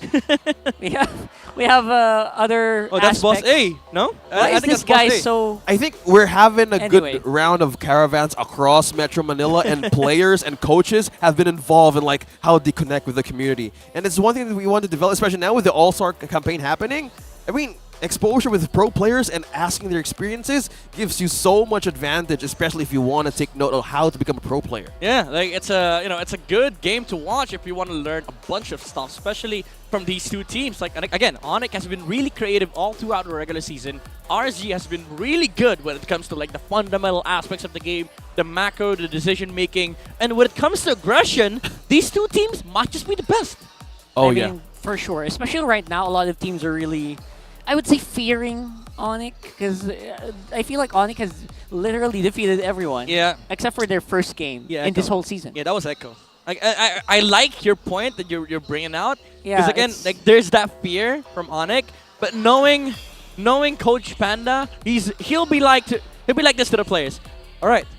We're good because he speaks. That's the way he speaks. He speaks Tagalog, right? Yes, that's the way he speaks. So I'm gonna do it the Coach Panda way first, and then I'll try Go ahead. it. All right. Well, he's gonna be like, we'll just play the game na talaga. Kasi there's no point in thinking na malakas sila. I think he says that in a very mean way, a Yeah. little bit tougher way. But there's a daddy version with his of players. Coach Panda, yeah. What's the daddy version? That's the daddy version. That's the daddy Coach version? Panda Really? way is, you don't need to overthink talaga. Kasi we're malakas din. Like they're malakas, but we're so malakas din talaga. I feel like I'm in the RSG So meeting. what Panda is essentially saying here is, all right, ONIC PH, they're strong, but it doesn't matter because we're strong too. There you go. We're back in the game. We did see. Always love the sing bit. that every time I play. I miss that, by the way. You miss playing Joy? You miss playing Joy? I mean, I miss that kinda sound. do. I miss that sound. How that Joy revolves to be around like last season now. Every mostly. game. Yeah, fourth Yeah. pick into week number 5. So we had just head back from the pause. So looking at it as the momentum from 3 minutes in, RSG slowly building up a lead. So what are the things that ONIC needs to focus on? I mean, they really need to work on getting their timings up, especially for the Joy and the Roger, because the thing about this game for ONIC is that they need that early game momentum, right? They need the fast-paced game for the Roger to be useful. But there's also that late game aspect for the Roger. But the thing is, they're up against RSG, and they're also up against Harris. Mid-game is going to be hell for ONIC. I'm imagining how the Shrinko Fissions and the Zaman Force being laid down in team fights. It could be messy, but the purple could be messy. There's a big mess here, but looks like you're happy to go ahead and take it. I love that King Kong didn't really get scared too much there. Just chill, basically just chill. Dude, Aqua was like, no, you're good, you're good. I don't need to use my Netherrealm, you're good. That was so interesting, right? That's such a bossy move from RSG. They tried taking the turtle and just walked out. That was basically like RSG, like, yeah, you know what? Oh, we can use it here! We can go for it where Escalera is most vulnerable, but Escalera had the flicker. He was able to make it out of there. Oh, look at Team Kite! Do Look they at have Team the Kite! firepower to Brace go is and red. fight? Right now, it's going to be King Kong dancing in and out. Oh! No joy, though, for the turtle. No, he is joy, but there's no joy on the retreat. And I RSG can't believe I completely explained secured that. the objective. Gem, Knockout! keeping going here. I think Gem, you got caught off, man. nuts. There was no Nuts. excuse to be there Final right flash. there. But look at this, the game presence of RSG right now. They're on fire. Turtles, kills, give me all of that. After the objective, they continue to press the situation. This is Task Force RSG at best. The aggression, the momentum, the turn. Demon Kite, you saw him turn to that turtle. He was like, I'm gonna take down that turtle. I'm gonna try and take in some heroes on the side of ONIC. Pretty close, but no cigar here. And looks like RSG will be happy to just take as much as they can, much of this gold. Yeah, clear the wave, go back, get their resources. After this reset, they're gonna try and do some plays again because Divine Judgment is gonna be up. Actually, it's up. And Flicker will be up in 50. Okay, so that combo making play that Light has been doing, it's been a problem for ONIC Philippines. Like, how do you manage to hold it? Again, there's no Purifies present, right? Only Flickers. Because you guys mentioned about the timing, how to evade and escape those resources just in case RSG starts to build up the fight. The initiations from Light really crumbles ONIC Philippines to actually strategize or do a counterplay around that. Yeah, it's hard facing this Arlet now of RSG. Keep in mind, there's also the Divine Judgment and the Flicker play that could come out from Light. This is why I mentioned earlier, ONIC's lineup is really momentum-based. They needed that early game timing so that they have enough of resources to deal with the Arlet. But now, RSG, with the way that their comp is built, they can just start initiating. Even the They're Roger, not gonna care. Even the Roger's not joining the fights yet. So that means that, you know what, ONIC is in full defense, full damage control here. Yeah. Recovery, basically, for ONIC. They're playing to recover here. RSG, they're about to fight this turtle once again. And they have everything. They have all the flickers. They have all the Divine Judgments. Yeah, all green. Just like a stoplight in a highway. They're ready to take that turn. And they're ready to take it all. You know what? Probably one of the reasons why the Joy just doesn't get picked up as much. If you get into this position, you're in trouble. It's so hard to climb yourself back up. Because you're momentum-based, right? You're one of the most momentum-based assassins in the game. Yeah. Choi, and they respected this one. Oh, Light! Another pull! One, just when you least expect it, forcing Escalera's flicker, but he still goes down! And it's still not stopping here. RSG, very happy to take these fights. They do have the Nether Realm dancing up around that turret. Oh, the layering of spells, that was crazy from RSG. They don't hesitate whatsoever. They knew that they could just be backed up by the Nether Realm coming out from the Aqua. And Light does not hesitate with the Divine Judgments, as well as Nuts with the final slashes and the flicker. And the reward is they take mid lane. Yeah, commending how Light managed to pull through and seize the momentum. Despite that there is a Ruby, that there's an Edith that he can be thrown by an onward, he knows where to calculate, he knows where to place out ultimates. And just as you said, guys, the layering on how they wanted to build this team fight, the damage is just showing up.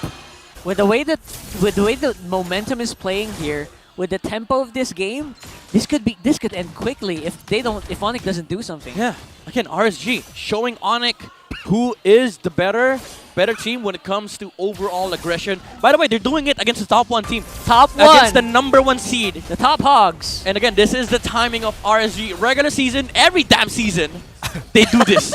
They do this. You're right, though. Week 4, week 5, it feels like they're freaking clods and carries of MPL. The Slayers, they are literally the Slayers for a reason. Yes. And again, looking at this kind of scoreboard, 0-8.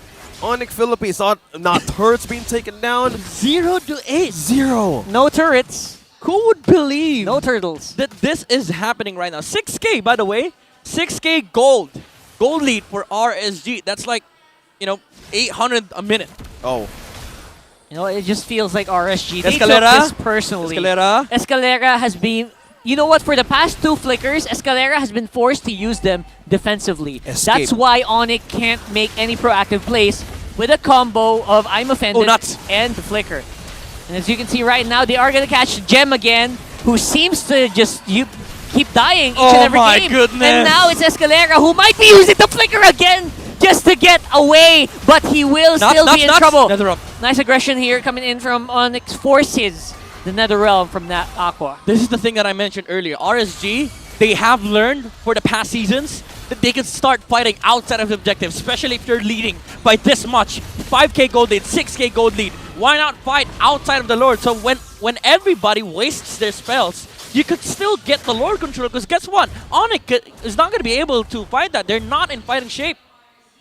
Looking back on how you just said that, from thinking outside the box, Raiders now they're thinking outside the objective, having the momentum with them, gold lead and everything out of the damage of Aqua. How he managed to pull Gem inside that purple pit, that started everything out from RSG. Yeah, that takes cojones to pull off, man. Yeah, and that was like Edith, and he managed to initiate team fight, and as you guys mentioned, I mean, resources for escape. Yes, go ahead, Midnight. I mean, maybe for RSG, why not?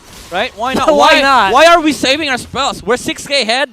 Let's just jump in. Now, we can afford it. Yeah, we can afford it. Now they're 7.5k ahead. They don't have the flickers though, but still, the final slash there and the Divine Judgment. They can just walk in, but it's 10 minutes, so they're gonna wait it out because there's that defense from the towers of ONIC. Yeah, we'll have to wait and see what kind of economic damage RSG can do here, but definitely not endable. Maybe get some of these defensive options in. Rock hard. I'm gonna say it's not even about economic damage, it's economy control. Look at this, RSG is taking everything away from ONIC. They're farming up the jungle. Even their own jungle. Yeah, screw our own jungle. Let's farm on their side. Economy control right onto RSG. No food left for ONIC Philippines to slowly crawl back. This is starving season for ONIC. Oh, it's probably the least winningest Roger so far this season. And it's a struggling. He's a finished lineup. Roger. Oh, right now, again. though, all right. Initiation countered by another one, another pull-off. That's a good time from Escalera. He was able to cancel the Divine Judgment use with the Ministan. Oh, nuts! And there you go. Here's the counter push. We don't need you to get pulled in. You're going to go in and you're going to get trapped. That's their message King right Kong now. from the back. King Kong from the back. Will it make a difference though? NetherRealm there to catch the rest of the team as they go ahead and get as much damage as they can. 3 members remaining for the Hedgehogs. The ONIC Philippines squad seem to be very happy to take him.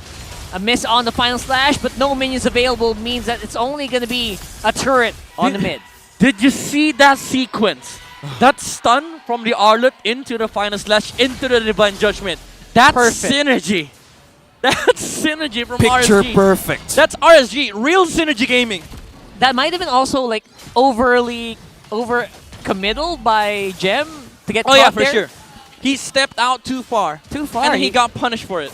Oh, this is a good angle for Escalera. He got pulled. Whoa! Could be bad. Nice Eternal Guard though. Good damage coming in from ONIC, but Kelra, he can't jump in. He's trying to look for a target to jump in, but he can't. All right, now though, it's going to be a trade, 1 for King Kong. 1. King Kong 3 from the back going again. down so far. Kelra falls, and King Kong is all alone. And no turret to defend and flicker in by Nats means that might be game. And it's a wipeout. Nuts, man. That was Nats. Nuts is crazy. RSG Philippines taking the game cleanly. A dominating one for this series. That might have been the best XP performance I've seen in this regular season. Nuts with RSG. And again, the synergy was so damn good. Clean. It was so clean. It was precise. And it was unstoppable. Oh my goodness. And it was a game where that Roger, man, you could see at the very last team fight, Kelra was like, "Oh, okay, I transformed. What do I do? I can't go near. I can't jump in." Again, we He saw was helpless. It was hard. Like, again, we've been seeing how Escalera uses the flicker out for the defense for recovery. But that moment, that I was looking for an angle, like he wanted to charge in. He got 2, but that was so late. Too late, yeah. For ONIC Philippines to respond, even for King Kong at the back. An extended team fight, and it was too big of a gap to follow through. Man, I can't really get enough of the amazing plays that came out from RSG. It was so precise. It was so decisive as well. This is just, again, Passport's RSG. What could you say? I mean, there's a lot of things to say, but then again, you have your MVP here right in front of your screens. It's nuts. The entertainment is definitely on for RSG. An amazing performance coming out from this Arlet. The setups, the counter engage, the punish, the jumps. from this Arlet was crazy, and ONIC could not react at all. 705 KDA, 75% kill percent. Kill participation percent. 75% kill participation. There you go. I almost went crazy there. Because honestly, this was a crazy game by RSG. Like, if you watch again, I mean, we're gonna watch the highlights again. The jump from ONIC was there. The first turtle prio was about who gets the better jump. RSG did, and after that, it was all nuts entertainment. The setups, the aggression. RSG was not pulling punches against ONIC Philippines. The final slashes, the Zaman Force, the damage, also the save coming out from the Netherrealm from Aqua. The positioning of RSG is also on point. Netherrealm on the backside, they cannot reach Aqua at all. RSG always standing in the front lines. Demon Kite with the crowd control, with the energy eruption. Everything was perfect. And the layering of spells, it was just so immaculate from RSG. It's so good to watch. Honestly, like, you could boil down the summary of this game to RSG just synergizing so well. The spells they throw here are, you know, very coordinated. Like the jump on the Ruby earlier, the punish onto Escalera, perfectly summarizes what RSG did this game. And now we're gonna be looking at the emblems here. Again, it's the Fredrin, Demon Kite. Even though it's been popular lately, the support emblem, he's still rocking the tank emblem. But keep in mind, the item that he built was the Brute Force Breastplate, first item, which allows him more access to the crowd controls because of the cooldown reduction and also the raw tankiness from the tank emblem. I also like this choice, the Concussive Blast. Again, it's a very good way of clearing waves, also contesting purple buffs, because they do have to contest a lot of the resources on the side of ONIC. So I think it does justify the tank emblem that he went with. But again, the cooldown reduction is still there with the Brute Force, the movement speed, and also the Radiant Armor just to mitigate some of these damages coming out from ONIC. Almost a perfect game, by the way. Almost a perfect game. One kill. I mean, ONIC got one kill, but this is typical RSG. This is... I think RSG has the most stumps out of... I mean, aside from AB Red, because they do go international. Of but course. RSG in Philippines has the most stumps in record, I believe. In the past 3 seasons of MPL, and it was just so damn good to watch. I mean, items aside, they just got the momentum. They had the ball rolling for for the mid game, and they did not hesitate at all. It allowed Kusei to just have a fantastic time on the Harris. He was just dashing in, dashing out, dishing out the damage. But again, the setups coming out from Nats, Light, the flickers, the divine judgments, no hesitation, because again, they do have that trust that they're not gonna die in the team fight because they're still backed up by the Netherrealm of Aqua. Demon Kite was the sandbag all throughout this game, again standing on the front line, making sure that he's able to get the crowd controls against ONIC Philippines, and the Task Force RSG did prevail once again in game number 1. A dominating one and a clean one for the Raiders for taking that. My goodness, Smart Giga Arena is open to all Smart and TNT subscribers, where they can join an array of arcade games and esports tournaments, especially Mobile Legends Bang Bang. And of course, all you gotta do is create an account on gigaarena.smart using their Smart or TNT mobile numbers.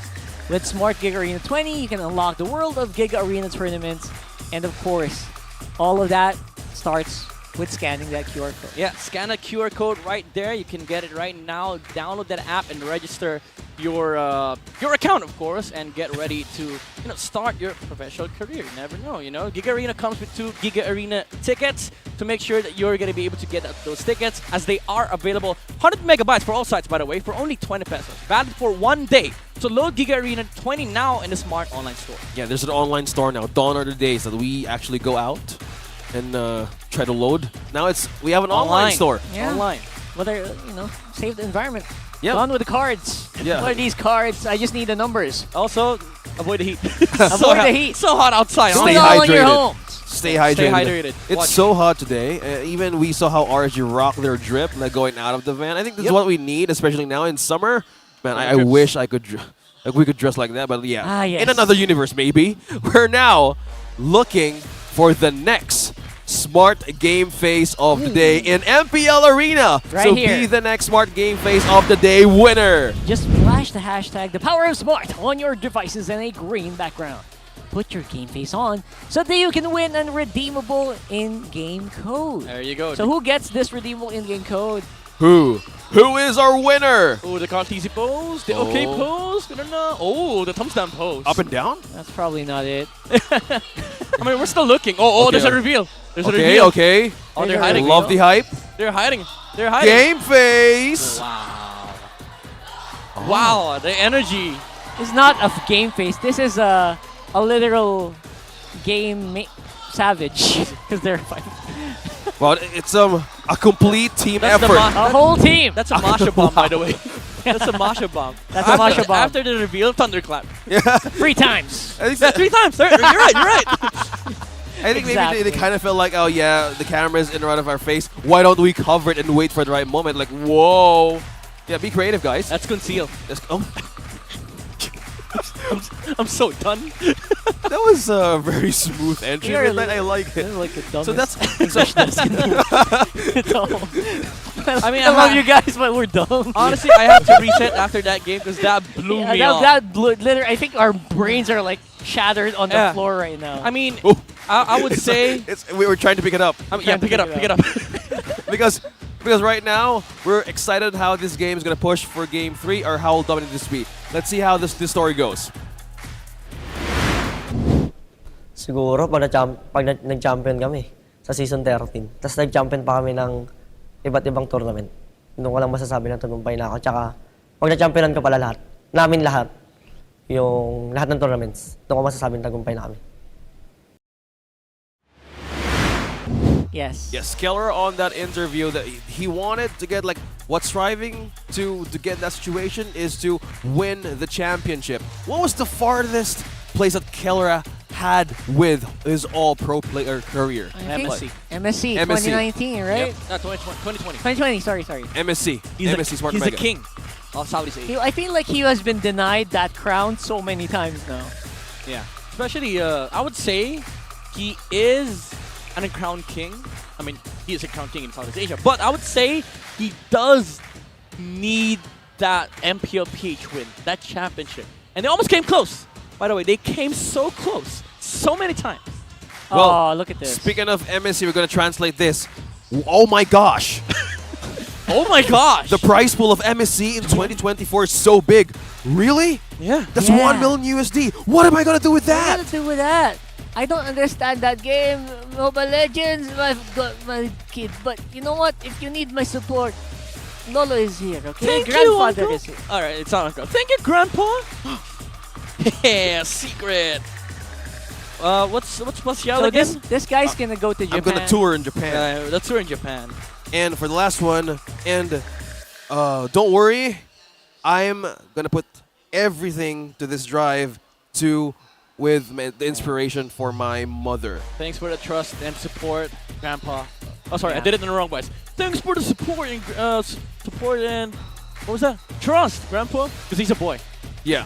And they were discussing, we were just talking about the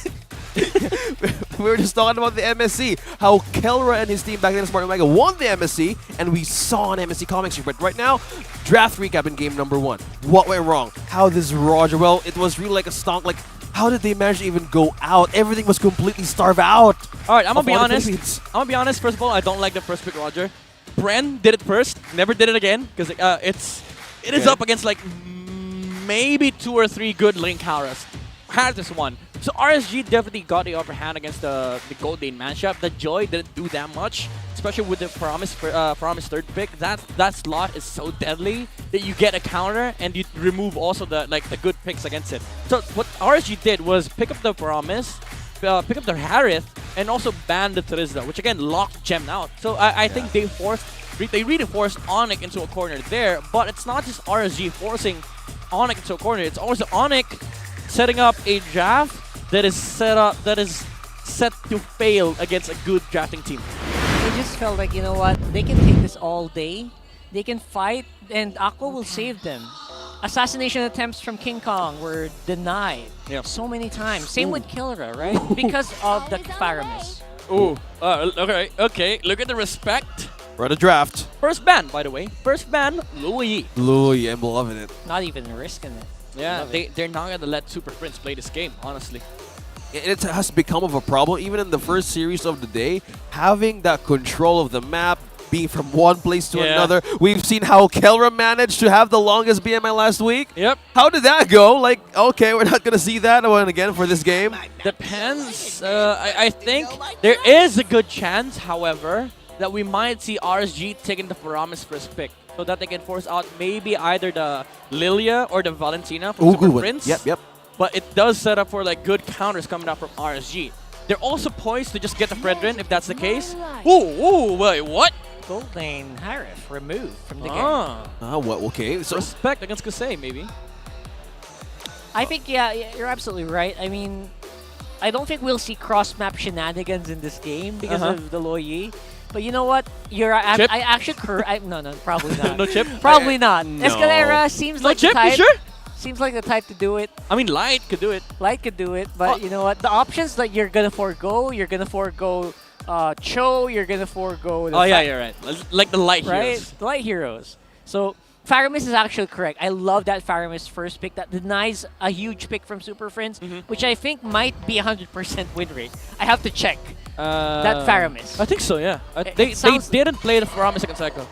Yeah, so... Oh, they're still locking out Gem. By the way, Nolan's up. Nolan's up. Respecting Joy's up. the XP. Yep.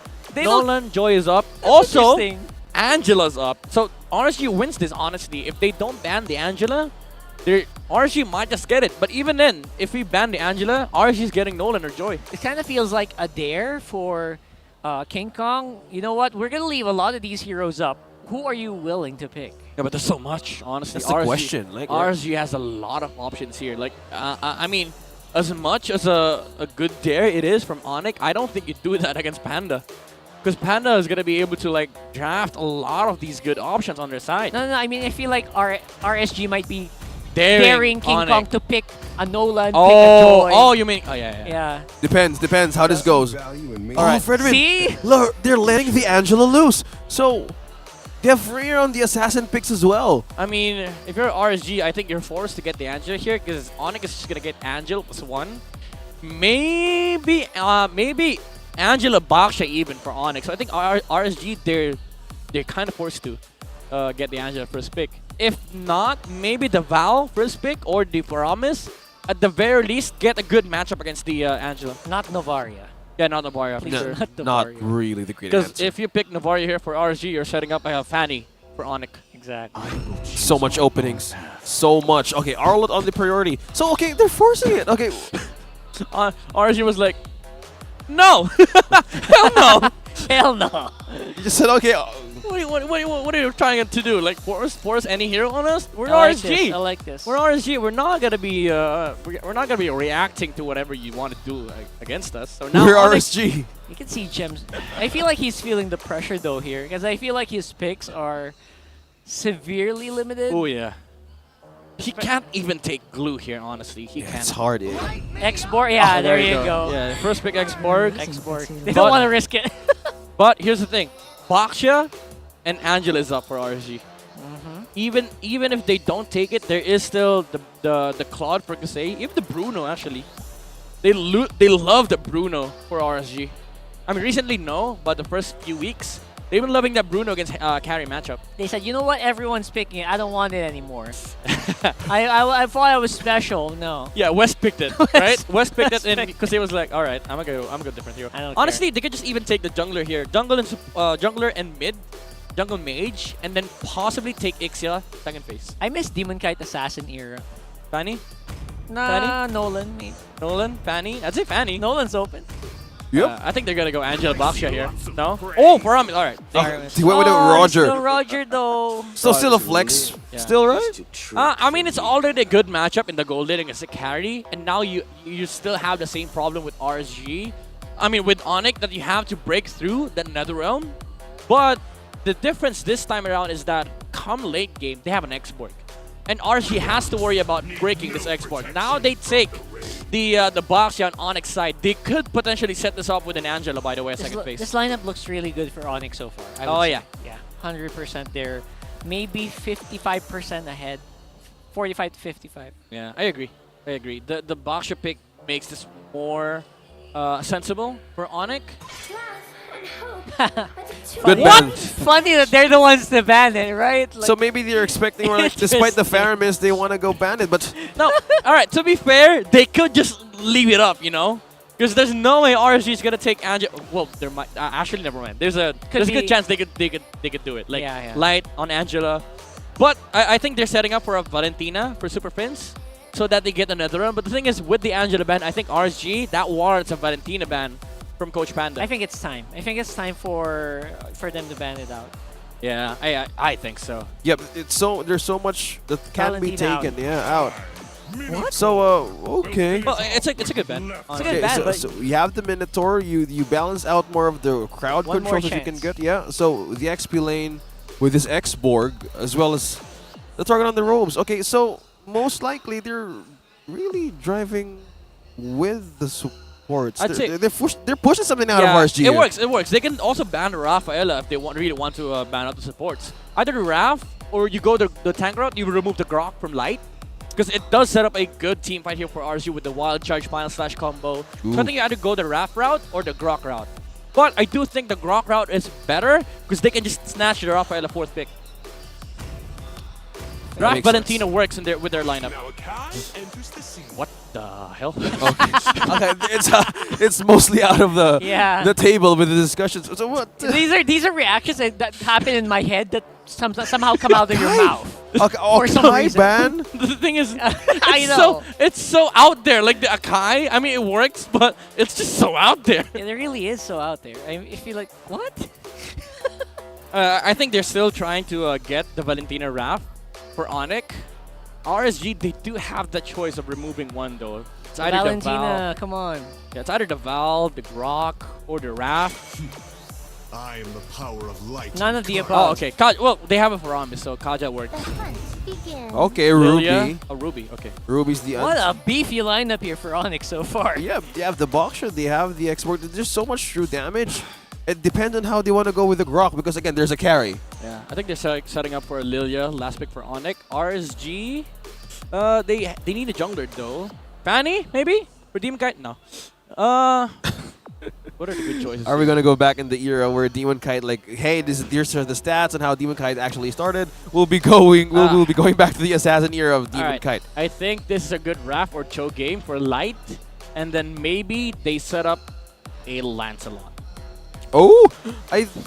Too much, man. Nah, too That's much. too much. That's It's too too much. much swerve. But you can I'd say literally Fanny, swerve though. everything out. Cho, there goes Cho. Cho. Oh, Okay. Nolan. Yeah, Ah, Nolan. I almost got it. Damn. Oh, okay, close, but still an assassin. It's still an assassin. There goes okay. Valentina. Finally. Okay, so we're looking at a Lights show again, and the Nolan back in Demon Kite. So how's the matchup going? ONIC, we're looking at how the assassin era's back. yeah, we're again Nolan. Nolan's second pace. Who would have thought? You can't expect that. You Nolan, can't expect by the way, that. Nolan, not just second place. Nolan last pick blue pick. side. Last pick, yeah, and even in the blue side, like, oh yeah, who cares? We're RSG. We can do it. All right, maybe the Lance is the same idea with the Nolan. I would have just preferred a renaissance of the Lancelot, you know, because I miss that hero. Yeah, but it does work here. Like you have a burst damage that can deal with the Baxia, and also I mean not just the Baxia, but also enough damage to burst down a Piraga armor, but also faster jungle clear. Because even though you're up against a Baxia, yes, he does clear the jungle so fast and he moves around the map so much. The thing about Nolan is that he can do the same, but also pressure the mid more. Oh yeah, the wave clear, the damage, and then the eruption. So we're looking at that last view of the draft. We're seeing 2-4 purifies. Let's see how this goes. Will ONIC force this to a game number 3, or will RSG continue what they started in game number 1? Obviously, the Nolan here doesn't have as much impact, you know, to be honest, because, you know what, I actually got surprised by this. You're facing off against Baxia, Ruby, Ruby. X-Borg, like, you know what, to be honest, a Nolan doesn't make a lot of sense. I mean, unless you go really hard on Kelra, unless you're really hunting down. Yeah, super matchup-wise, I'd agree. But macro, again, it's about the mid lane pressure. And I think RSG understands that this is a battle to trio mids. Yeah, we're going back to the keys to victory brought to you by Infinix. So we were seeing early pokes and super fins, and as well as light. So I think that's one thing that they wanted to prioritize on. Vision. Especially now that they have the Nolan, they have faster clear in the jungle. But meanwhile, hold death while we're going back to the mid lane pressure once again. Super Fin's low on mana. But looking back on how the pressure goes, I think is Escalera is just completely trying to mirror what they can get out of RSG's camp. Yeah, Light has been heavily distracted by Escalera and Super Prince. He's been annoying King Kong for quite a bit, delaying the farm of the Baksha, but you know it's a Baksha, so he's gonna be still gonna be able to clear much faster compared to the normal jungler. Oh, retreat used though. Oh, huge here, and again, Light might be in trouble here. Has enough to walk out of here for the meantime. Although Demon Kite is still a huge threat. Oh, that's bad for Gem. He lost on some of the Piraga armor, and his lane is being frozen by Nuts. That's a problem. You don't want that low and even the gap on the level 4 if you were next Borg, especially on the first objective. If they're looking away to actually amp up their early game, he might want to kind of like evade that. But Light doesn't have his level 4 yet. There's no way of the Dragon follow-up. He just hit level 3, so it's going to take a while before he hits level 4 here. Yeah. So ONIC, with this kind of situation, they have the turtle advantage, and they secure it for the first one. Yeah. So no. Yeah, they have to give it up. They have to. Because Demon Kite started purple first, so he didn't have purple during the turtle spawn. All right, so now with the way that they're going about it, it feels like these gold laners are just going to have a fun time. Because normally these are the times where you'd expect Light to go near them. But no, he's really focusing hard on this mid. Yep, with a final slash, Purify has been used by Super Prince, completely evading the possible takedown. So we're looking at 2 Purifies on each, Kasayan Aqua, King Kong, and Super Prince. So these are the times that like, hey, we need to survive these team fights because they could either be getting out, maybe getting an ultimate out of RSG. Ooh. Probably, that might be Super Prince thinking. And again, we're going back to our keys to victory. The playmaking capability of the mid laners. Hold that thought, XP lane action. Yeah, Gem has Firaga armor. He should be fine with no one else close by. What's the big question is, what's Demon Kite gonna look like? Oh, the punish! Who got it? The punish from King Kong. Oh, he does punish him well, but there might also be a punish here as we do see Light going hard on the Super Prince. A different guy received the punishment Midnight. Yep. I mean, he did have the Netherrealm, but he didn't have Purify Nuts though. With an Netherrealm. Yeah, nice Netherrealm just to block out the explosion from the last Insanity. And the follow-up damage here might be unbearable for ONIC. That was a good placement of that Ghost Bursters. Literally on the corner, and Gem forced. He literally ran out of distance. I like this fundamental gameplay from both sides. ONIC, King Kong specifically. Oh, hold that thought. It could be more, maybe a good angle. But that's a very tanky Baksha. King Kong able to just walk it out. Alright, this is the punish that I've been saying earlier on. King Kong saw Demon Kite retreat the green earlier, so he went for the orange cap because he timed it well. He knew that Demon Kite didn't have retribution. RSG went for the punish, counter punish, got the kick on Super Prince because they also know that he didn't have Purify, even though he had the Netherrealm. Now, Demon Kite also used the retreat again for the second time around. So King Kong was able to get the purple of the Nolan. It's like they keep forcing that retreat here. And at the same time, Light having a hard time getting some setups done, at least for now. Nice final slash coming in from Nats. What? He's the one who gets the turtle. What? Good damage here, and the follow-up damage is going to be difficult for Super Prince to dodge out. Also has the Netherrealm, so RSG, they can keep going. And they do just that. Escalera taken down for the count. King Kong could be in trouble. Gem close by, but doesn't have any tools to help. King Kong is under turret. Oh my He's going to get the win by Nats. Hey, he still went with it. Nobody goes home safe. I swear to God, after this game, nobody's giving Nuts Arlott again, ever.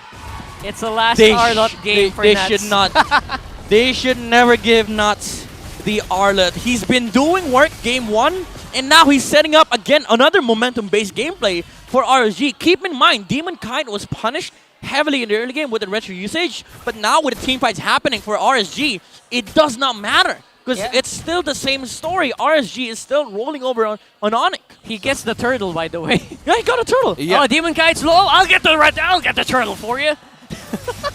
Meanwhile, and now it's going to be Light absorbing a damage. Oh, look at here. that, look at that, look at that. All right, Counter punch could be big, but RSG decided to back off. So this is the problem now of ONIC Philippines. How do you manage to hold the line in longer and extended team fights? With the presence of Fire Mist right now, for the side of RSG, they can literally chase you down in the possible corner and just literally take you down. I mean, it's essentially that. Like, they have to hold down. Because come mid-game, especially late game, they have an X-Borg, they have a Baksha. These two guys are so tanky And Super Prince, with the copy of the Netherrealm, they're going to be able to fight longer fights against RSG. But again, they do have to survive this early game onslaught by the Raiders. Trying to survive right now is going to be basically ONIC. That's their motto right now. Trying to see if they can maybe prolong this enough for the carry to make an impact, who is, again, being hunted now by Demon Kai. Yep, and look at the confidence right on to light with the recalls. So looking at the situation right now, momentum is with RSG with a lead of 5K. Again, no kills again for ONIC Philippines at 6 minutes and 42 seconds. Yeah. Just looking at the overall map pressure, this is insane. Coming out from RSG. They are just stepping over the side of ONIC, not letting any free space or free estate go back to the side of ONIC. Kusei having a fun game this game. He's just scratching towers, man. Yeah, he's just taking out these towers like it's no one's business. And the purple again. They're caging a lot. They're taking so much resources again from ONIC Philippines. Another purple is here. And they really want to push ONIC Philippines to actually contest this objective because King Kong would really need it. Look at this. They're really trying to press it. And RSG's really doing the best they can to deny playoffs for ONIC. Look at the macro though. RSG, look at this top lane. All right, that is essentially a mini freeze. It denies farm, but also Demon Kite just cut the wave so that it still pushes while also denying farm. Top and bottom. Oh my goodness. The macro level of RSG. The macro capability of RSG. It's insane, honestly. Commending how they do this. Task Force RSG onto the lead. Once again, 8 minutes in. Yeah, you know, junglers would just clear the wave in front of their wave on the side of RSG, but what Demon Kite did is essentially clear the next wave so that the wave is still gonna push, but you essentially deny one wave from the enemy. Light is showing up, by the way, on these maps, just making sure that ONIC, you know what? There's a threat here. If you're not careful, I'm gonna kick you back to my teammates. I'm actually surprised he hasn't died yet.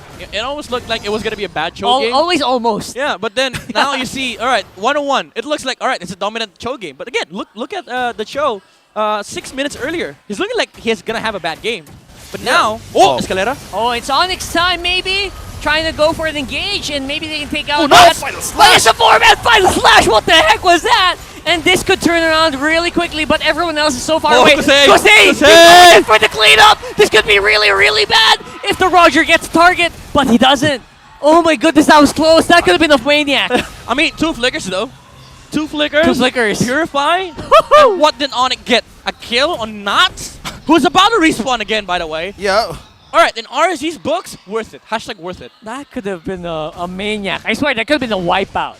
Yeah, Woo, I mean, lucky. Yeah, it was unfortunate for to say that he was not able to like get the reach against ONIC, but again, it's worth it. Only Knots dies, and Arlet is still gonna be able to show up in this Lord fight. That 4-man Final Slash literally forced ONIC Philippines out of the team fight, but Light sees an angle. Nice kick. Gem could be in trouble. He's not Faraga armor. He has immortality as well, but this could still be very bad here. Last is Sandy proc, and look at that. Immediate counter Gem is low. Gem with is low. the Netherrealm. Gem is low. Kusei gets the kill at the very end. He could get more, but looks like it's going to be a back off for the meantime. 1 for none.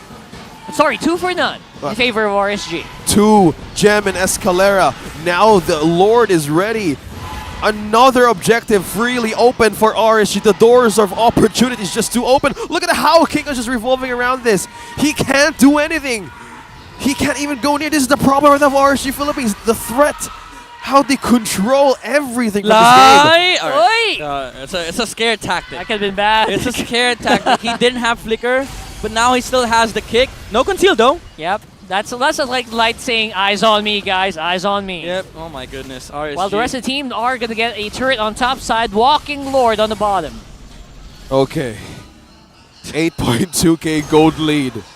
No turrets again. Taken. Only 1 kill, and that was the death of Naths. I thought the game that RSG played against Omega was just because they were playing against an Omega that is sort of like a weaker version of that of their team. Yeah. But right now they're doing it again in front of the #1 seed in the current season. That's called consistency right there. Yeah, right? that's consistency. All right. Again, ONIC Philippines is one literally point away to enter the playoffs. And RSG is like saying, you shall not pass. Literally. It seems to be. No one could be locking in. But again, this game is not over quite yet.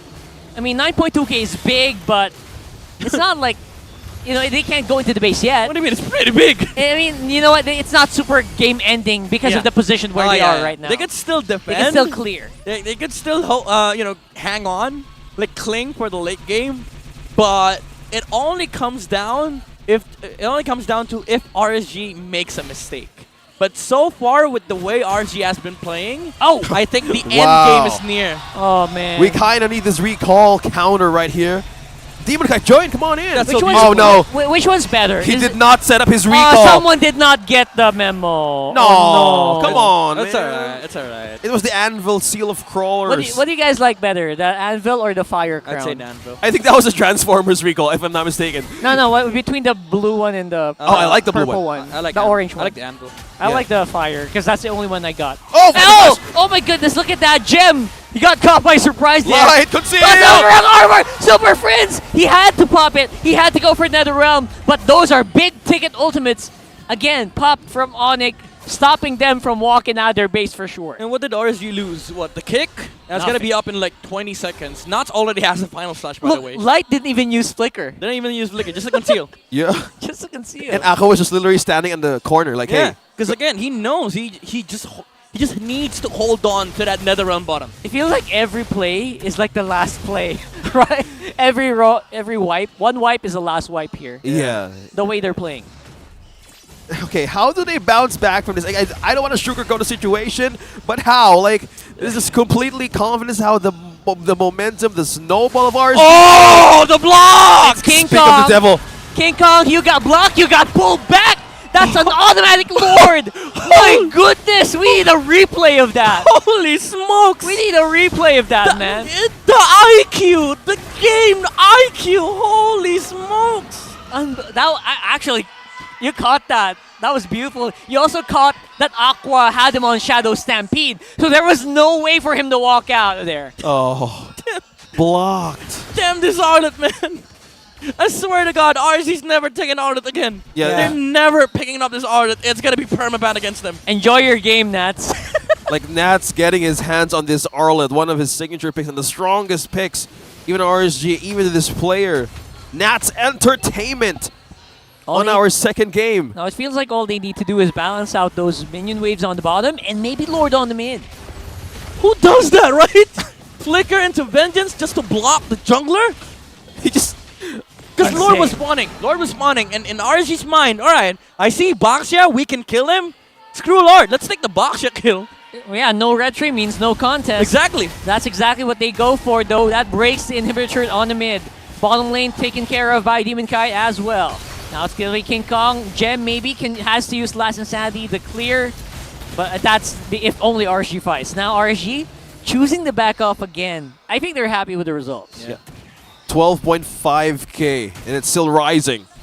Waves pushing in, and it just literally like, is ONIC just delaying everything? Continue.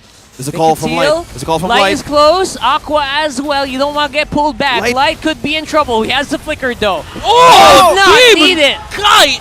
My God, that fracture combo deleted Super Friends. The backline assassination. Super Prince didn't even get to use the NetherRealm. It's on cooldown. He had it. No, he had it. Yeah, I mean, sorry, he had it. It's off cooldown, rather. Yeah. So, man.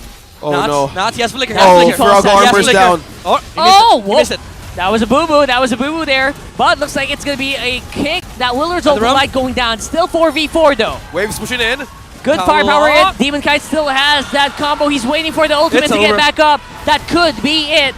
Gem going down as well. Immortality and Frog armor was cleared up. Oh, never mind. Kasei and King Kong. Oh, King Kong. That's a Roger. That's a Roger. Waves pushing in. One combo, you could go down there. Last turret to go. And they realize that.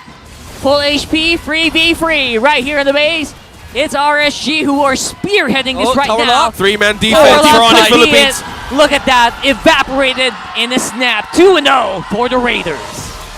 RSG Philippines with a dominating series closes the gate of ONIC Philippines to proceed in the playoffs.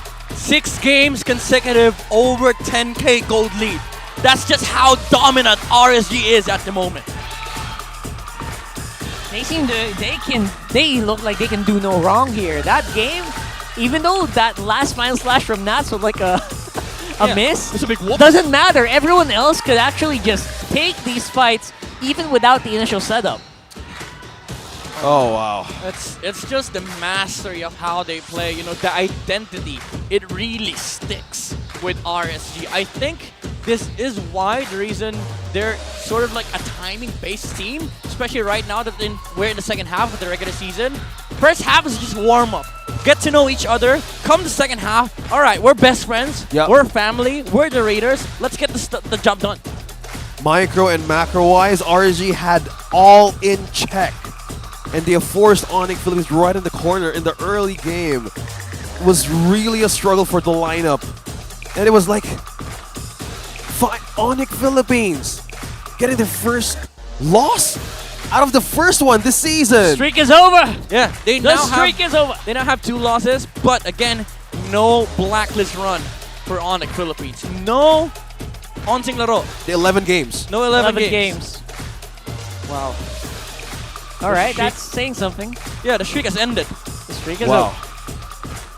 That was a dominating game for RSG Philippines. So throw it over to Mara and Hans for the winning interview. All right, everybody, GG! GG RSG! Oh my gosh!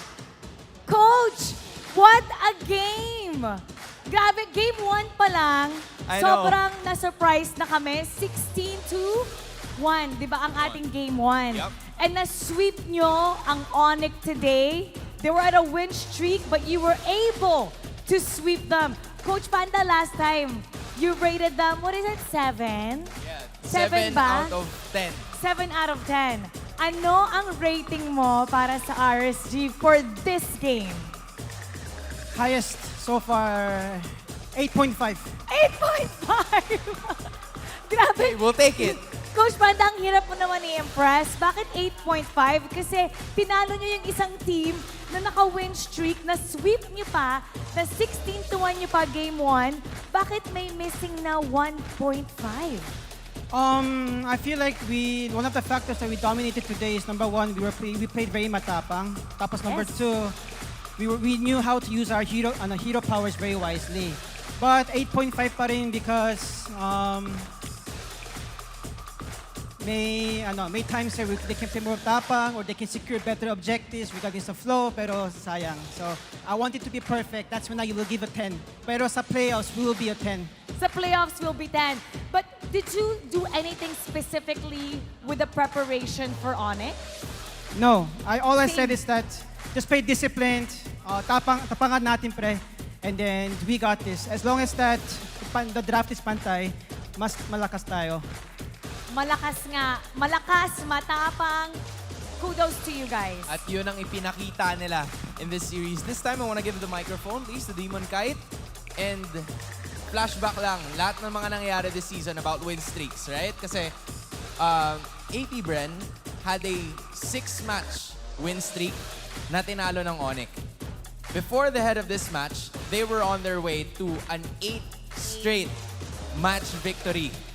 Na kayo, sinira nyo rin. The Streak Slayers, for a reason, are now here for their 5th straight match victory. So that shows something para sa inyo. Pero ikaw, personally, Demon Kite, how does that feel na you are at a 5-match victory na sunod-sunod at hindi basta-basta yung tinalo nyo in this match? Sobrang saya po kasi po yung mga hard works namin nung natalo kami nung week 1 and 2. Tapos after po nun talagang pinorsige namin na magpalakas po. Ganun. Tapos nag-OOT rin po kami minsan talaga para lumakas. Tapos ngayon nakikita ko naman po kasi sobrang ganda ng mga performance namin. And it really was a tremendous performance. Na-mention mo rin yung weeks 1 and 2. I believe in one of those weeks, nakalaban nyo ang makakalaban mo sa susunod na laban, which is si Carl TZ. Alright? So, any message para kay Carl? Para sa matalik mong kaibigan / rival, or what would you call it? Good luck Carl, tsaka galingan lang natin sa Sunday. Pakita natin yung best game natin. Siguradong gagalingan nila for this Sunday. At alam mo ba kung sino ang magaling sa ating Game 2? Ang ating MVP. Gusto niyo hulaan?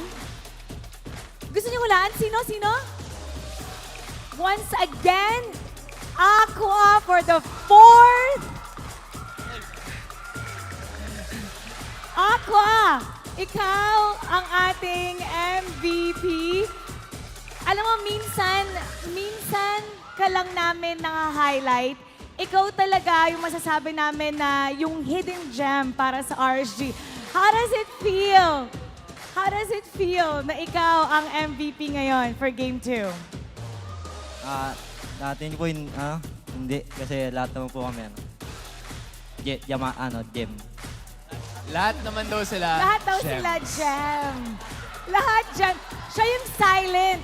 Silent but deadly. Message naman sa ating mga fans. Thank you sa mga sumusuporta sa RSG. Pati sa family ko, andyan, nanonood. Shout out to his family. Great job, guys.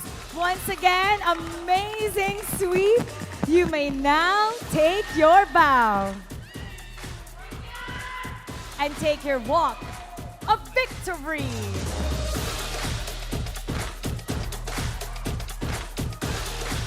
I can't believe na 8.5 lang ang nabigay. For me, that was 10 out of 10. I know. I mean, if you are under the tutelage of Coach Panda, I'm sure na he will bring out the best in you. And yan ang ipinakita ng RSG players against ONIC today. I can't wait till playoffs. I wonder what 10 out of 10 will be.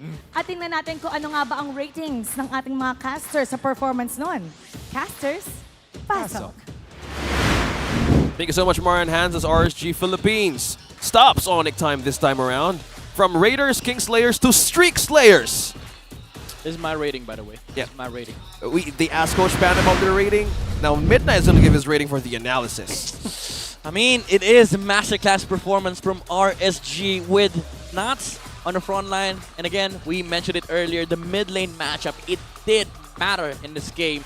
Instead of being the aggressor, he's now backing up the aggression here for RSG with Aqua filling in that for Rames 3-0-10 on the KDA, 93% kill participation. But what is most important here is the ability of RSG to trust Aqua with the Netherrealms. The ultimates has always been clutch from this player. He always manages to save somebody from the clutches of death.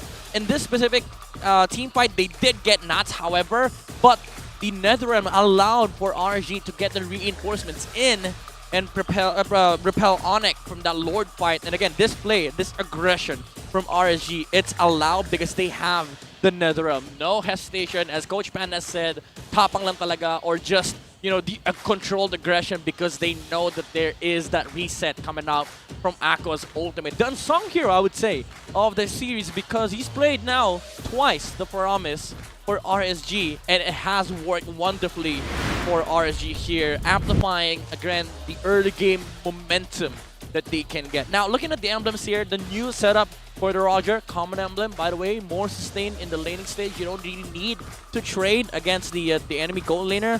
You don't need to hit the spell, skill, or attack with a quantum charge. You just rely on the passive regen coming out from the common emblem. And it also is nice having that regen with the mana too. He doesn't need to rush the Azure Blade or the Thunderbolt or the Endless Battle. He goes for the Fury Hammer and then into Windtalker. This allows you more damage early game, more pressure on the enemy gold lane, and also farming speed with the Windtalker. Look at... Oh my god, that's so disgusting. I didn't even know he was dealing that amount of damage for RSG. 85k from Aqua against ONIC because they're just so grouped up, They have to clump up together because Super Prince has that Netherrealm, and they also have to sort of play with each other. That's why the bounces coming out from the Ghost Bursters is so gonna hurt from RSG. It's gonna be amplified. The Shadow Stampede, of course, with the catches alongside the Final Slash. It's just so amazing for RSG. Again, the layering of spells. It's a chef's kiss, I would say. The team fight, the pickoffs, the macro, the map control, the wave management, it's all there. Now we are looking at the heat map here for Aqua, the Paramis. For the first 5 minutes, he was everywhere. He was just allowing Light, Demon Kite, and also Nuts to be able to get out of the laning stage, get a mid-game momentum, make sure that he's there for the team fights and the skirmishes, the brawls, essentially in the early game, so that they don't get taken out. And that is what allowed RSG to again have this fantastic momentum and take the game once again. After that, they announced MVP. We're looking at each other. Nats, Nats. Nats. Yeah. It was it was Aqua because of like the stats, right? It was here in MPL PH we chose MVP with stats more, right? And he was around the map like water. But Nats was crazy. He flows all through the map. Yeah. Like with water. no form. With no form, and he takes the form of RSG. Wow. Wow. So poetic. Aqua continuing the damn the series. It's so poetic here. Perfect pitch. Once again, I'm OSX. I'm with Rockhart and Midnight. That has been the action. We'll see you again tomorrow for the second day of MPL Philippines in week number 5. Right now, let's throw it over to Mara and Hans. Redeeming win at streak-ending victory ang nagbukas sa 5th week ng regular season, Hans. Nakita na rin natin in action si Chip, and I am excited for more Chip games, hopefully in the coming matches. Well, there's still a long road ahead of us. Bukas pa nga lang 3 laban ang naghihintay para sa atin, kaya huwag kayong magwawala. Ako po si Mara Aquino. At ako naman si Ans Galeria. Na lagi nagpapaalala magkakaiba man ang ating pinagdadaanan, sama-sama pa rin tayo sa laban. Para sa tagumpay. Keep it good vibes, everybody. And see you tomorrow.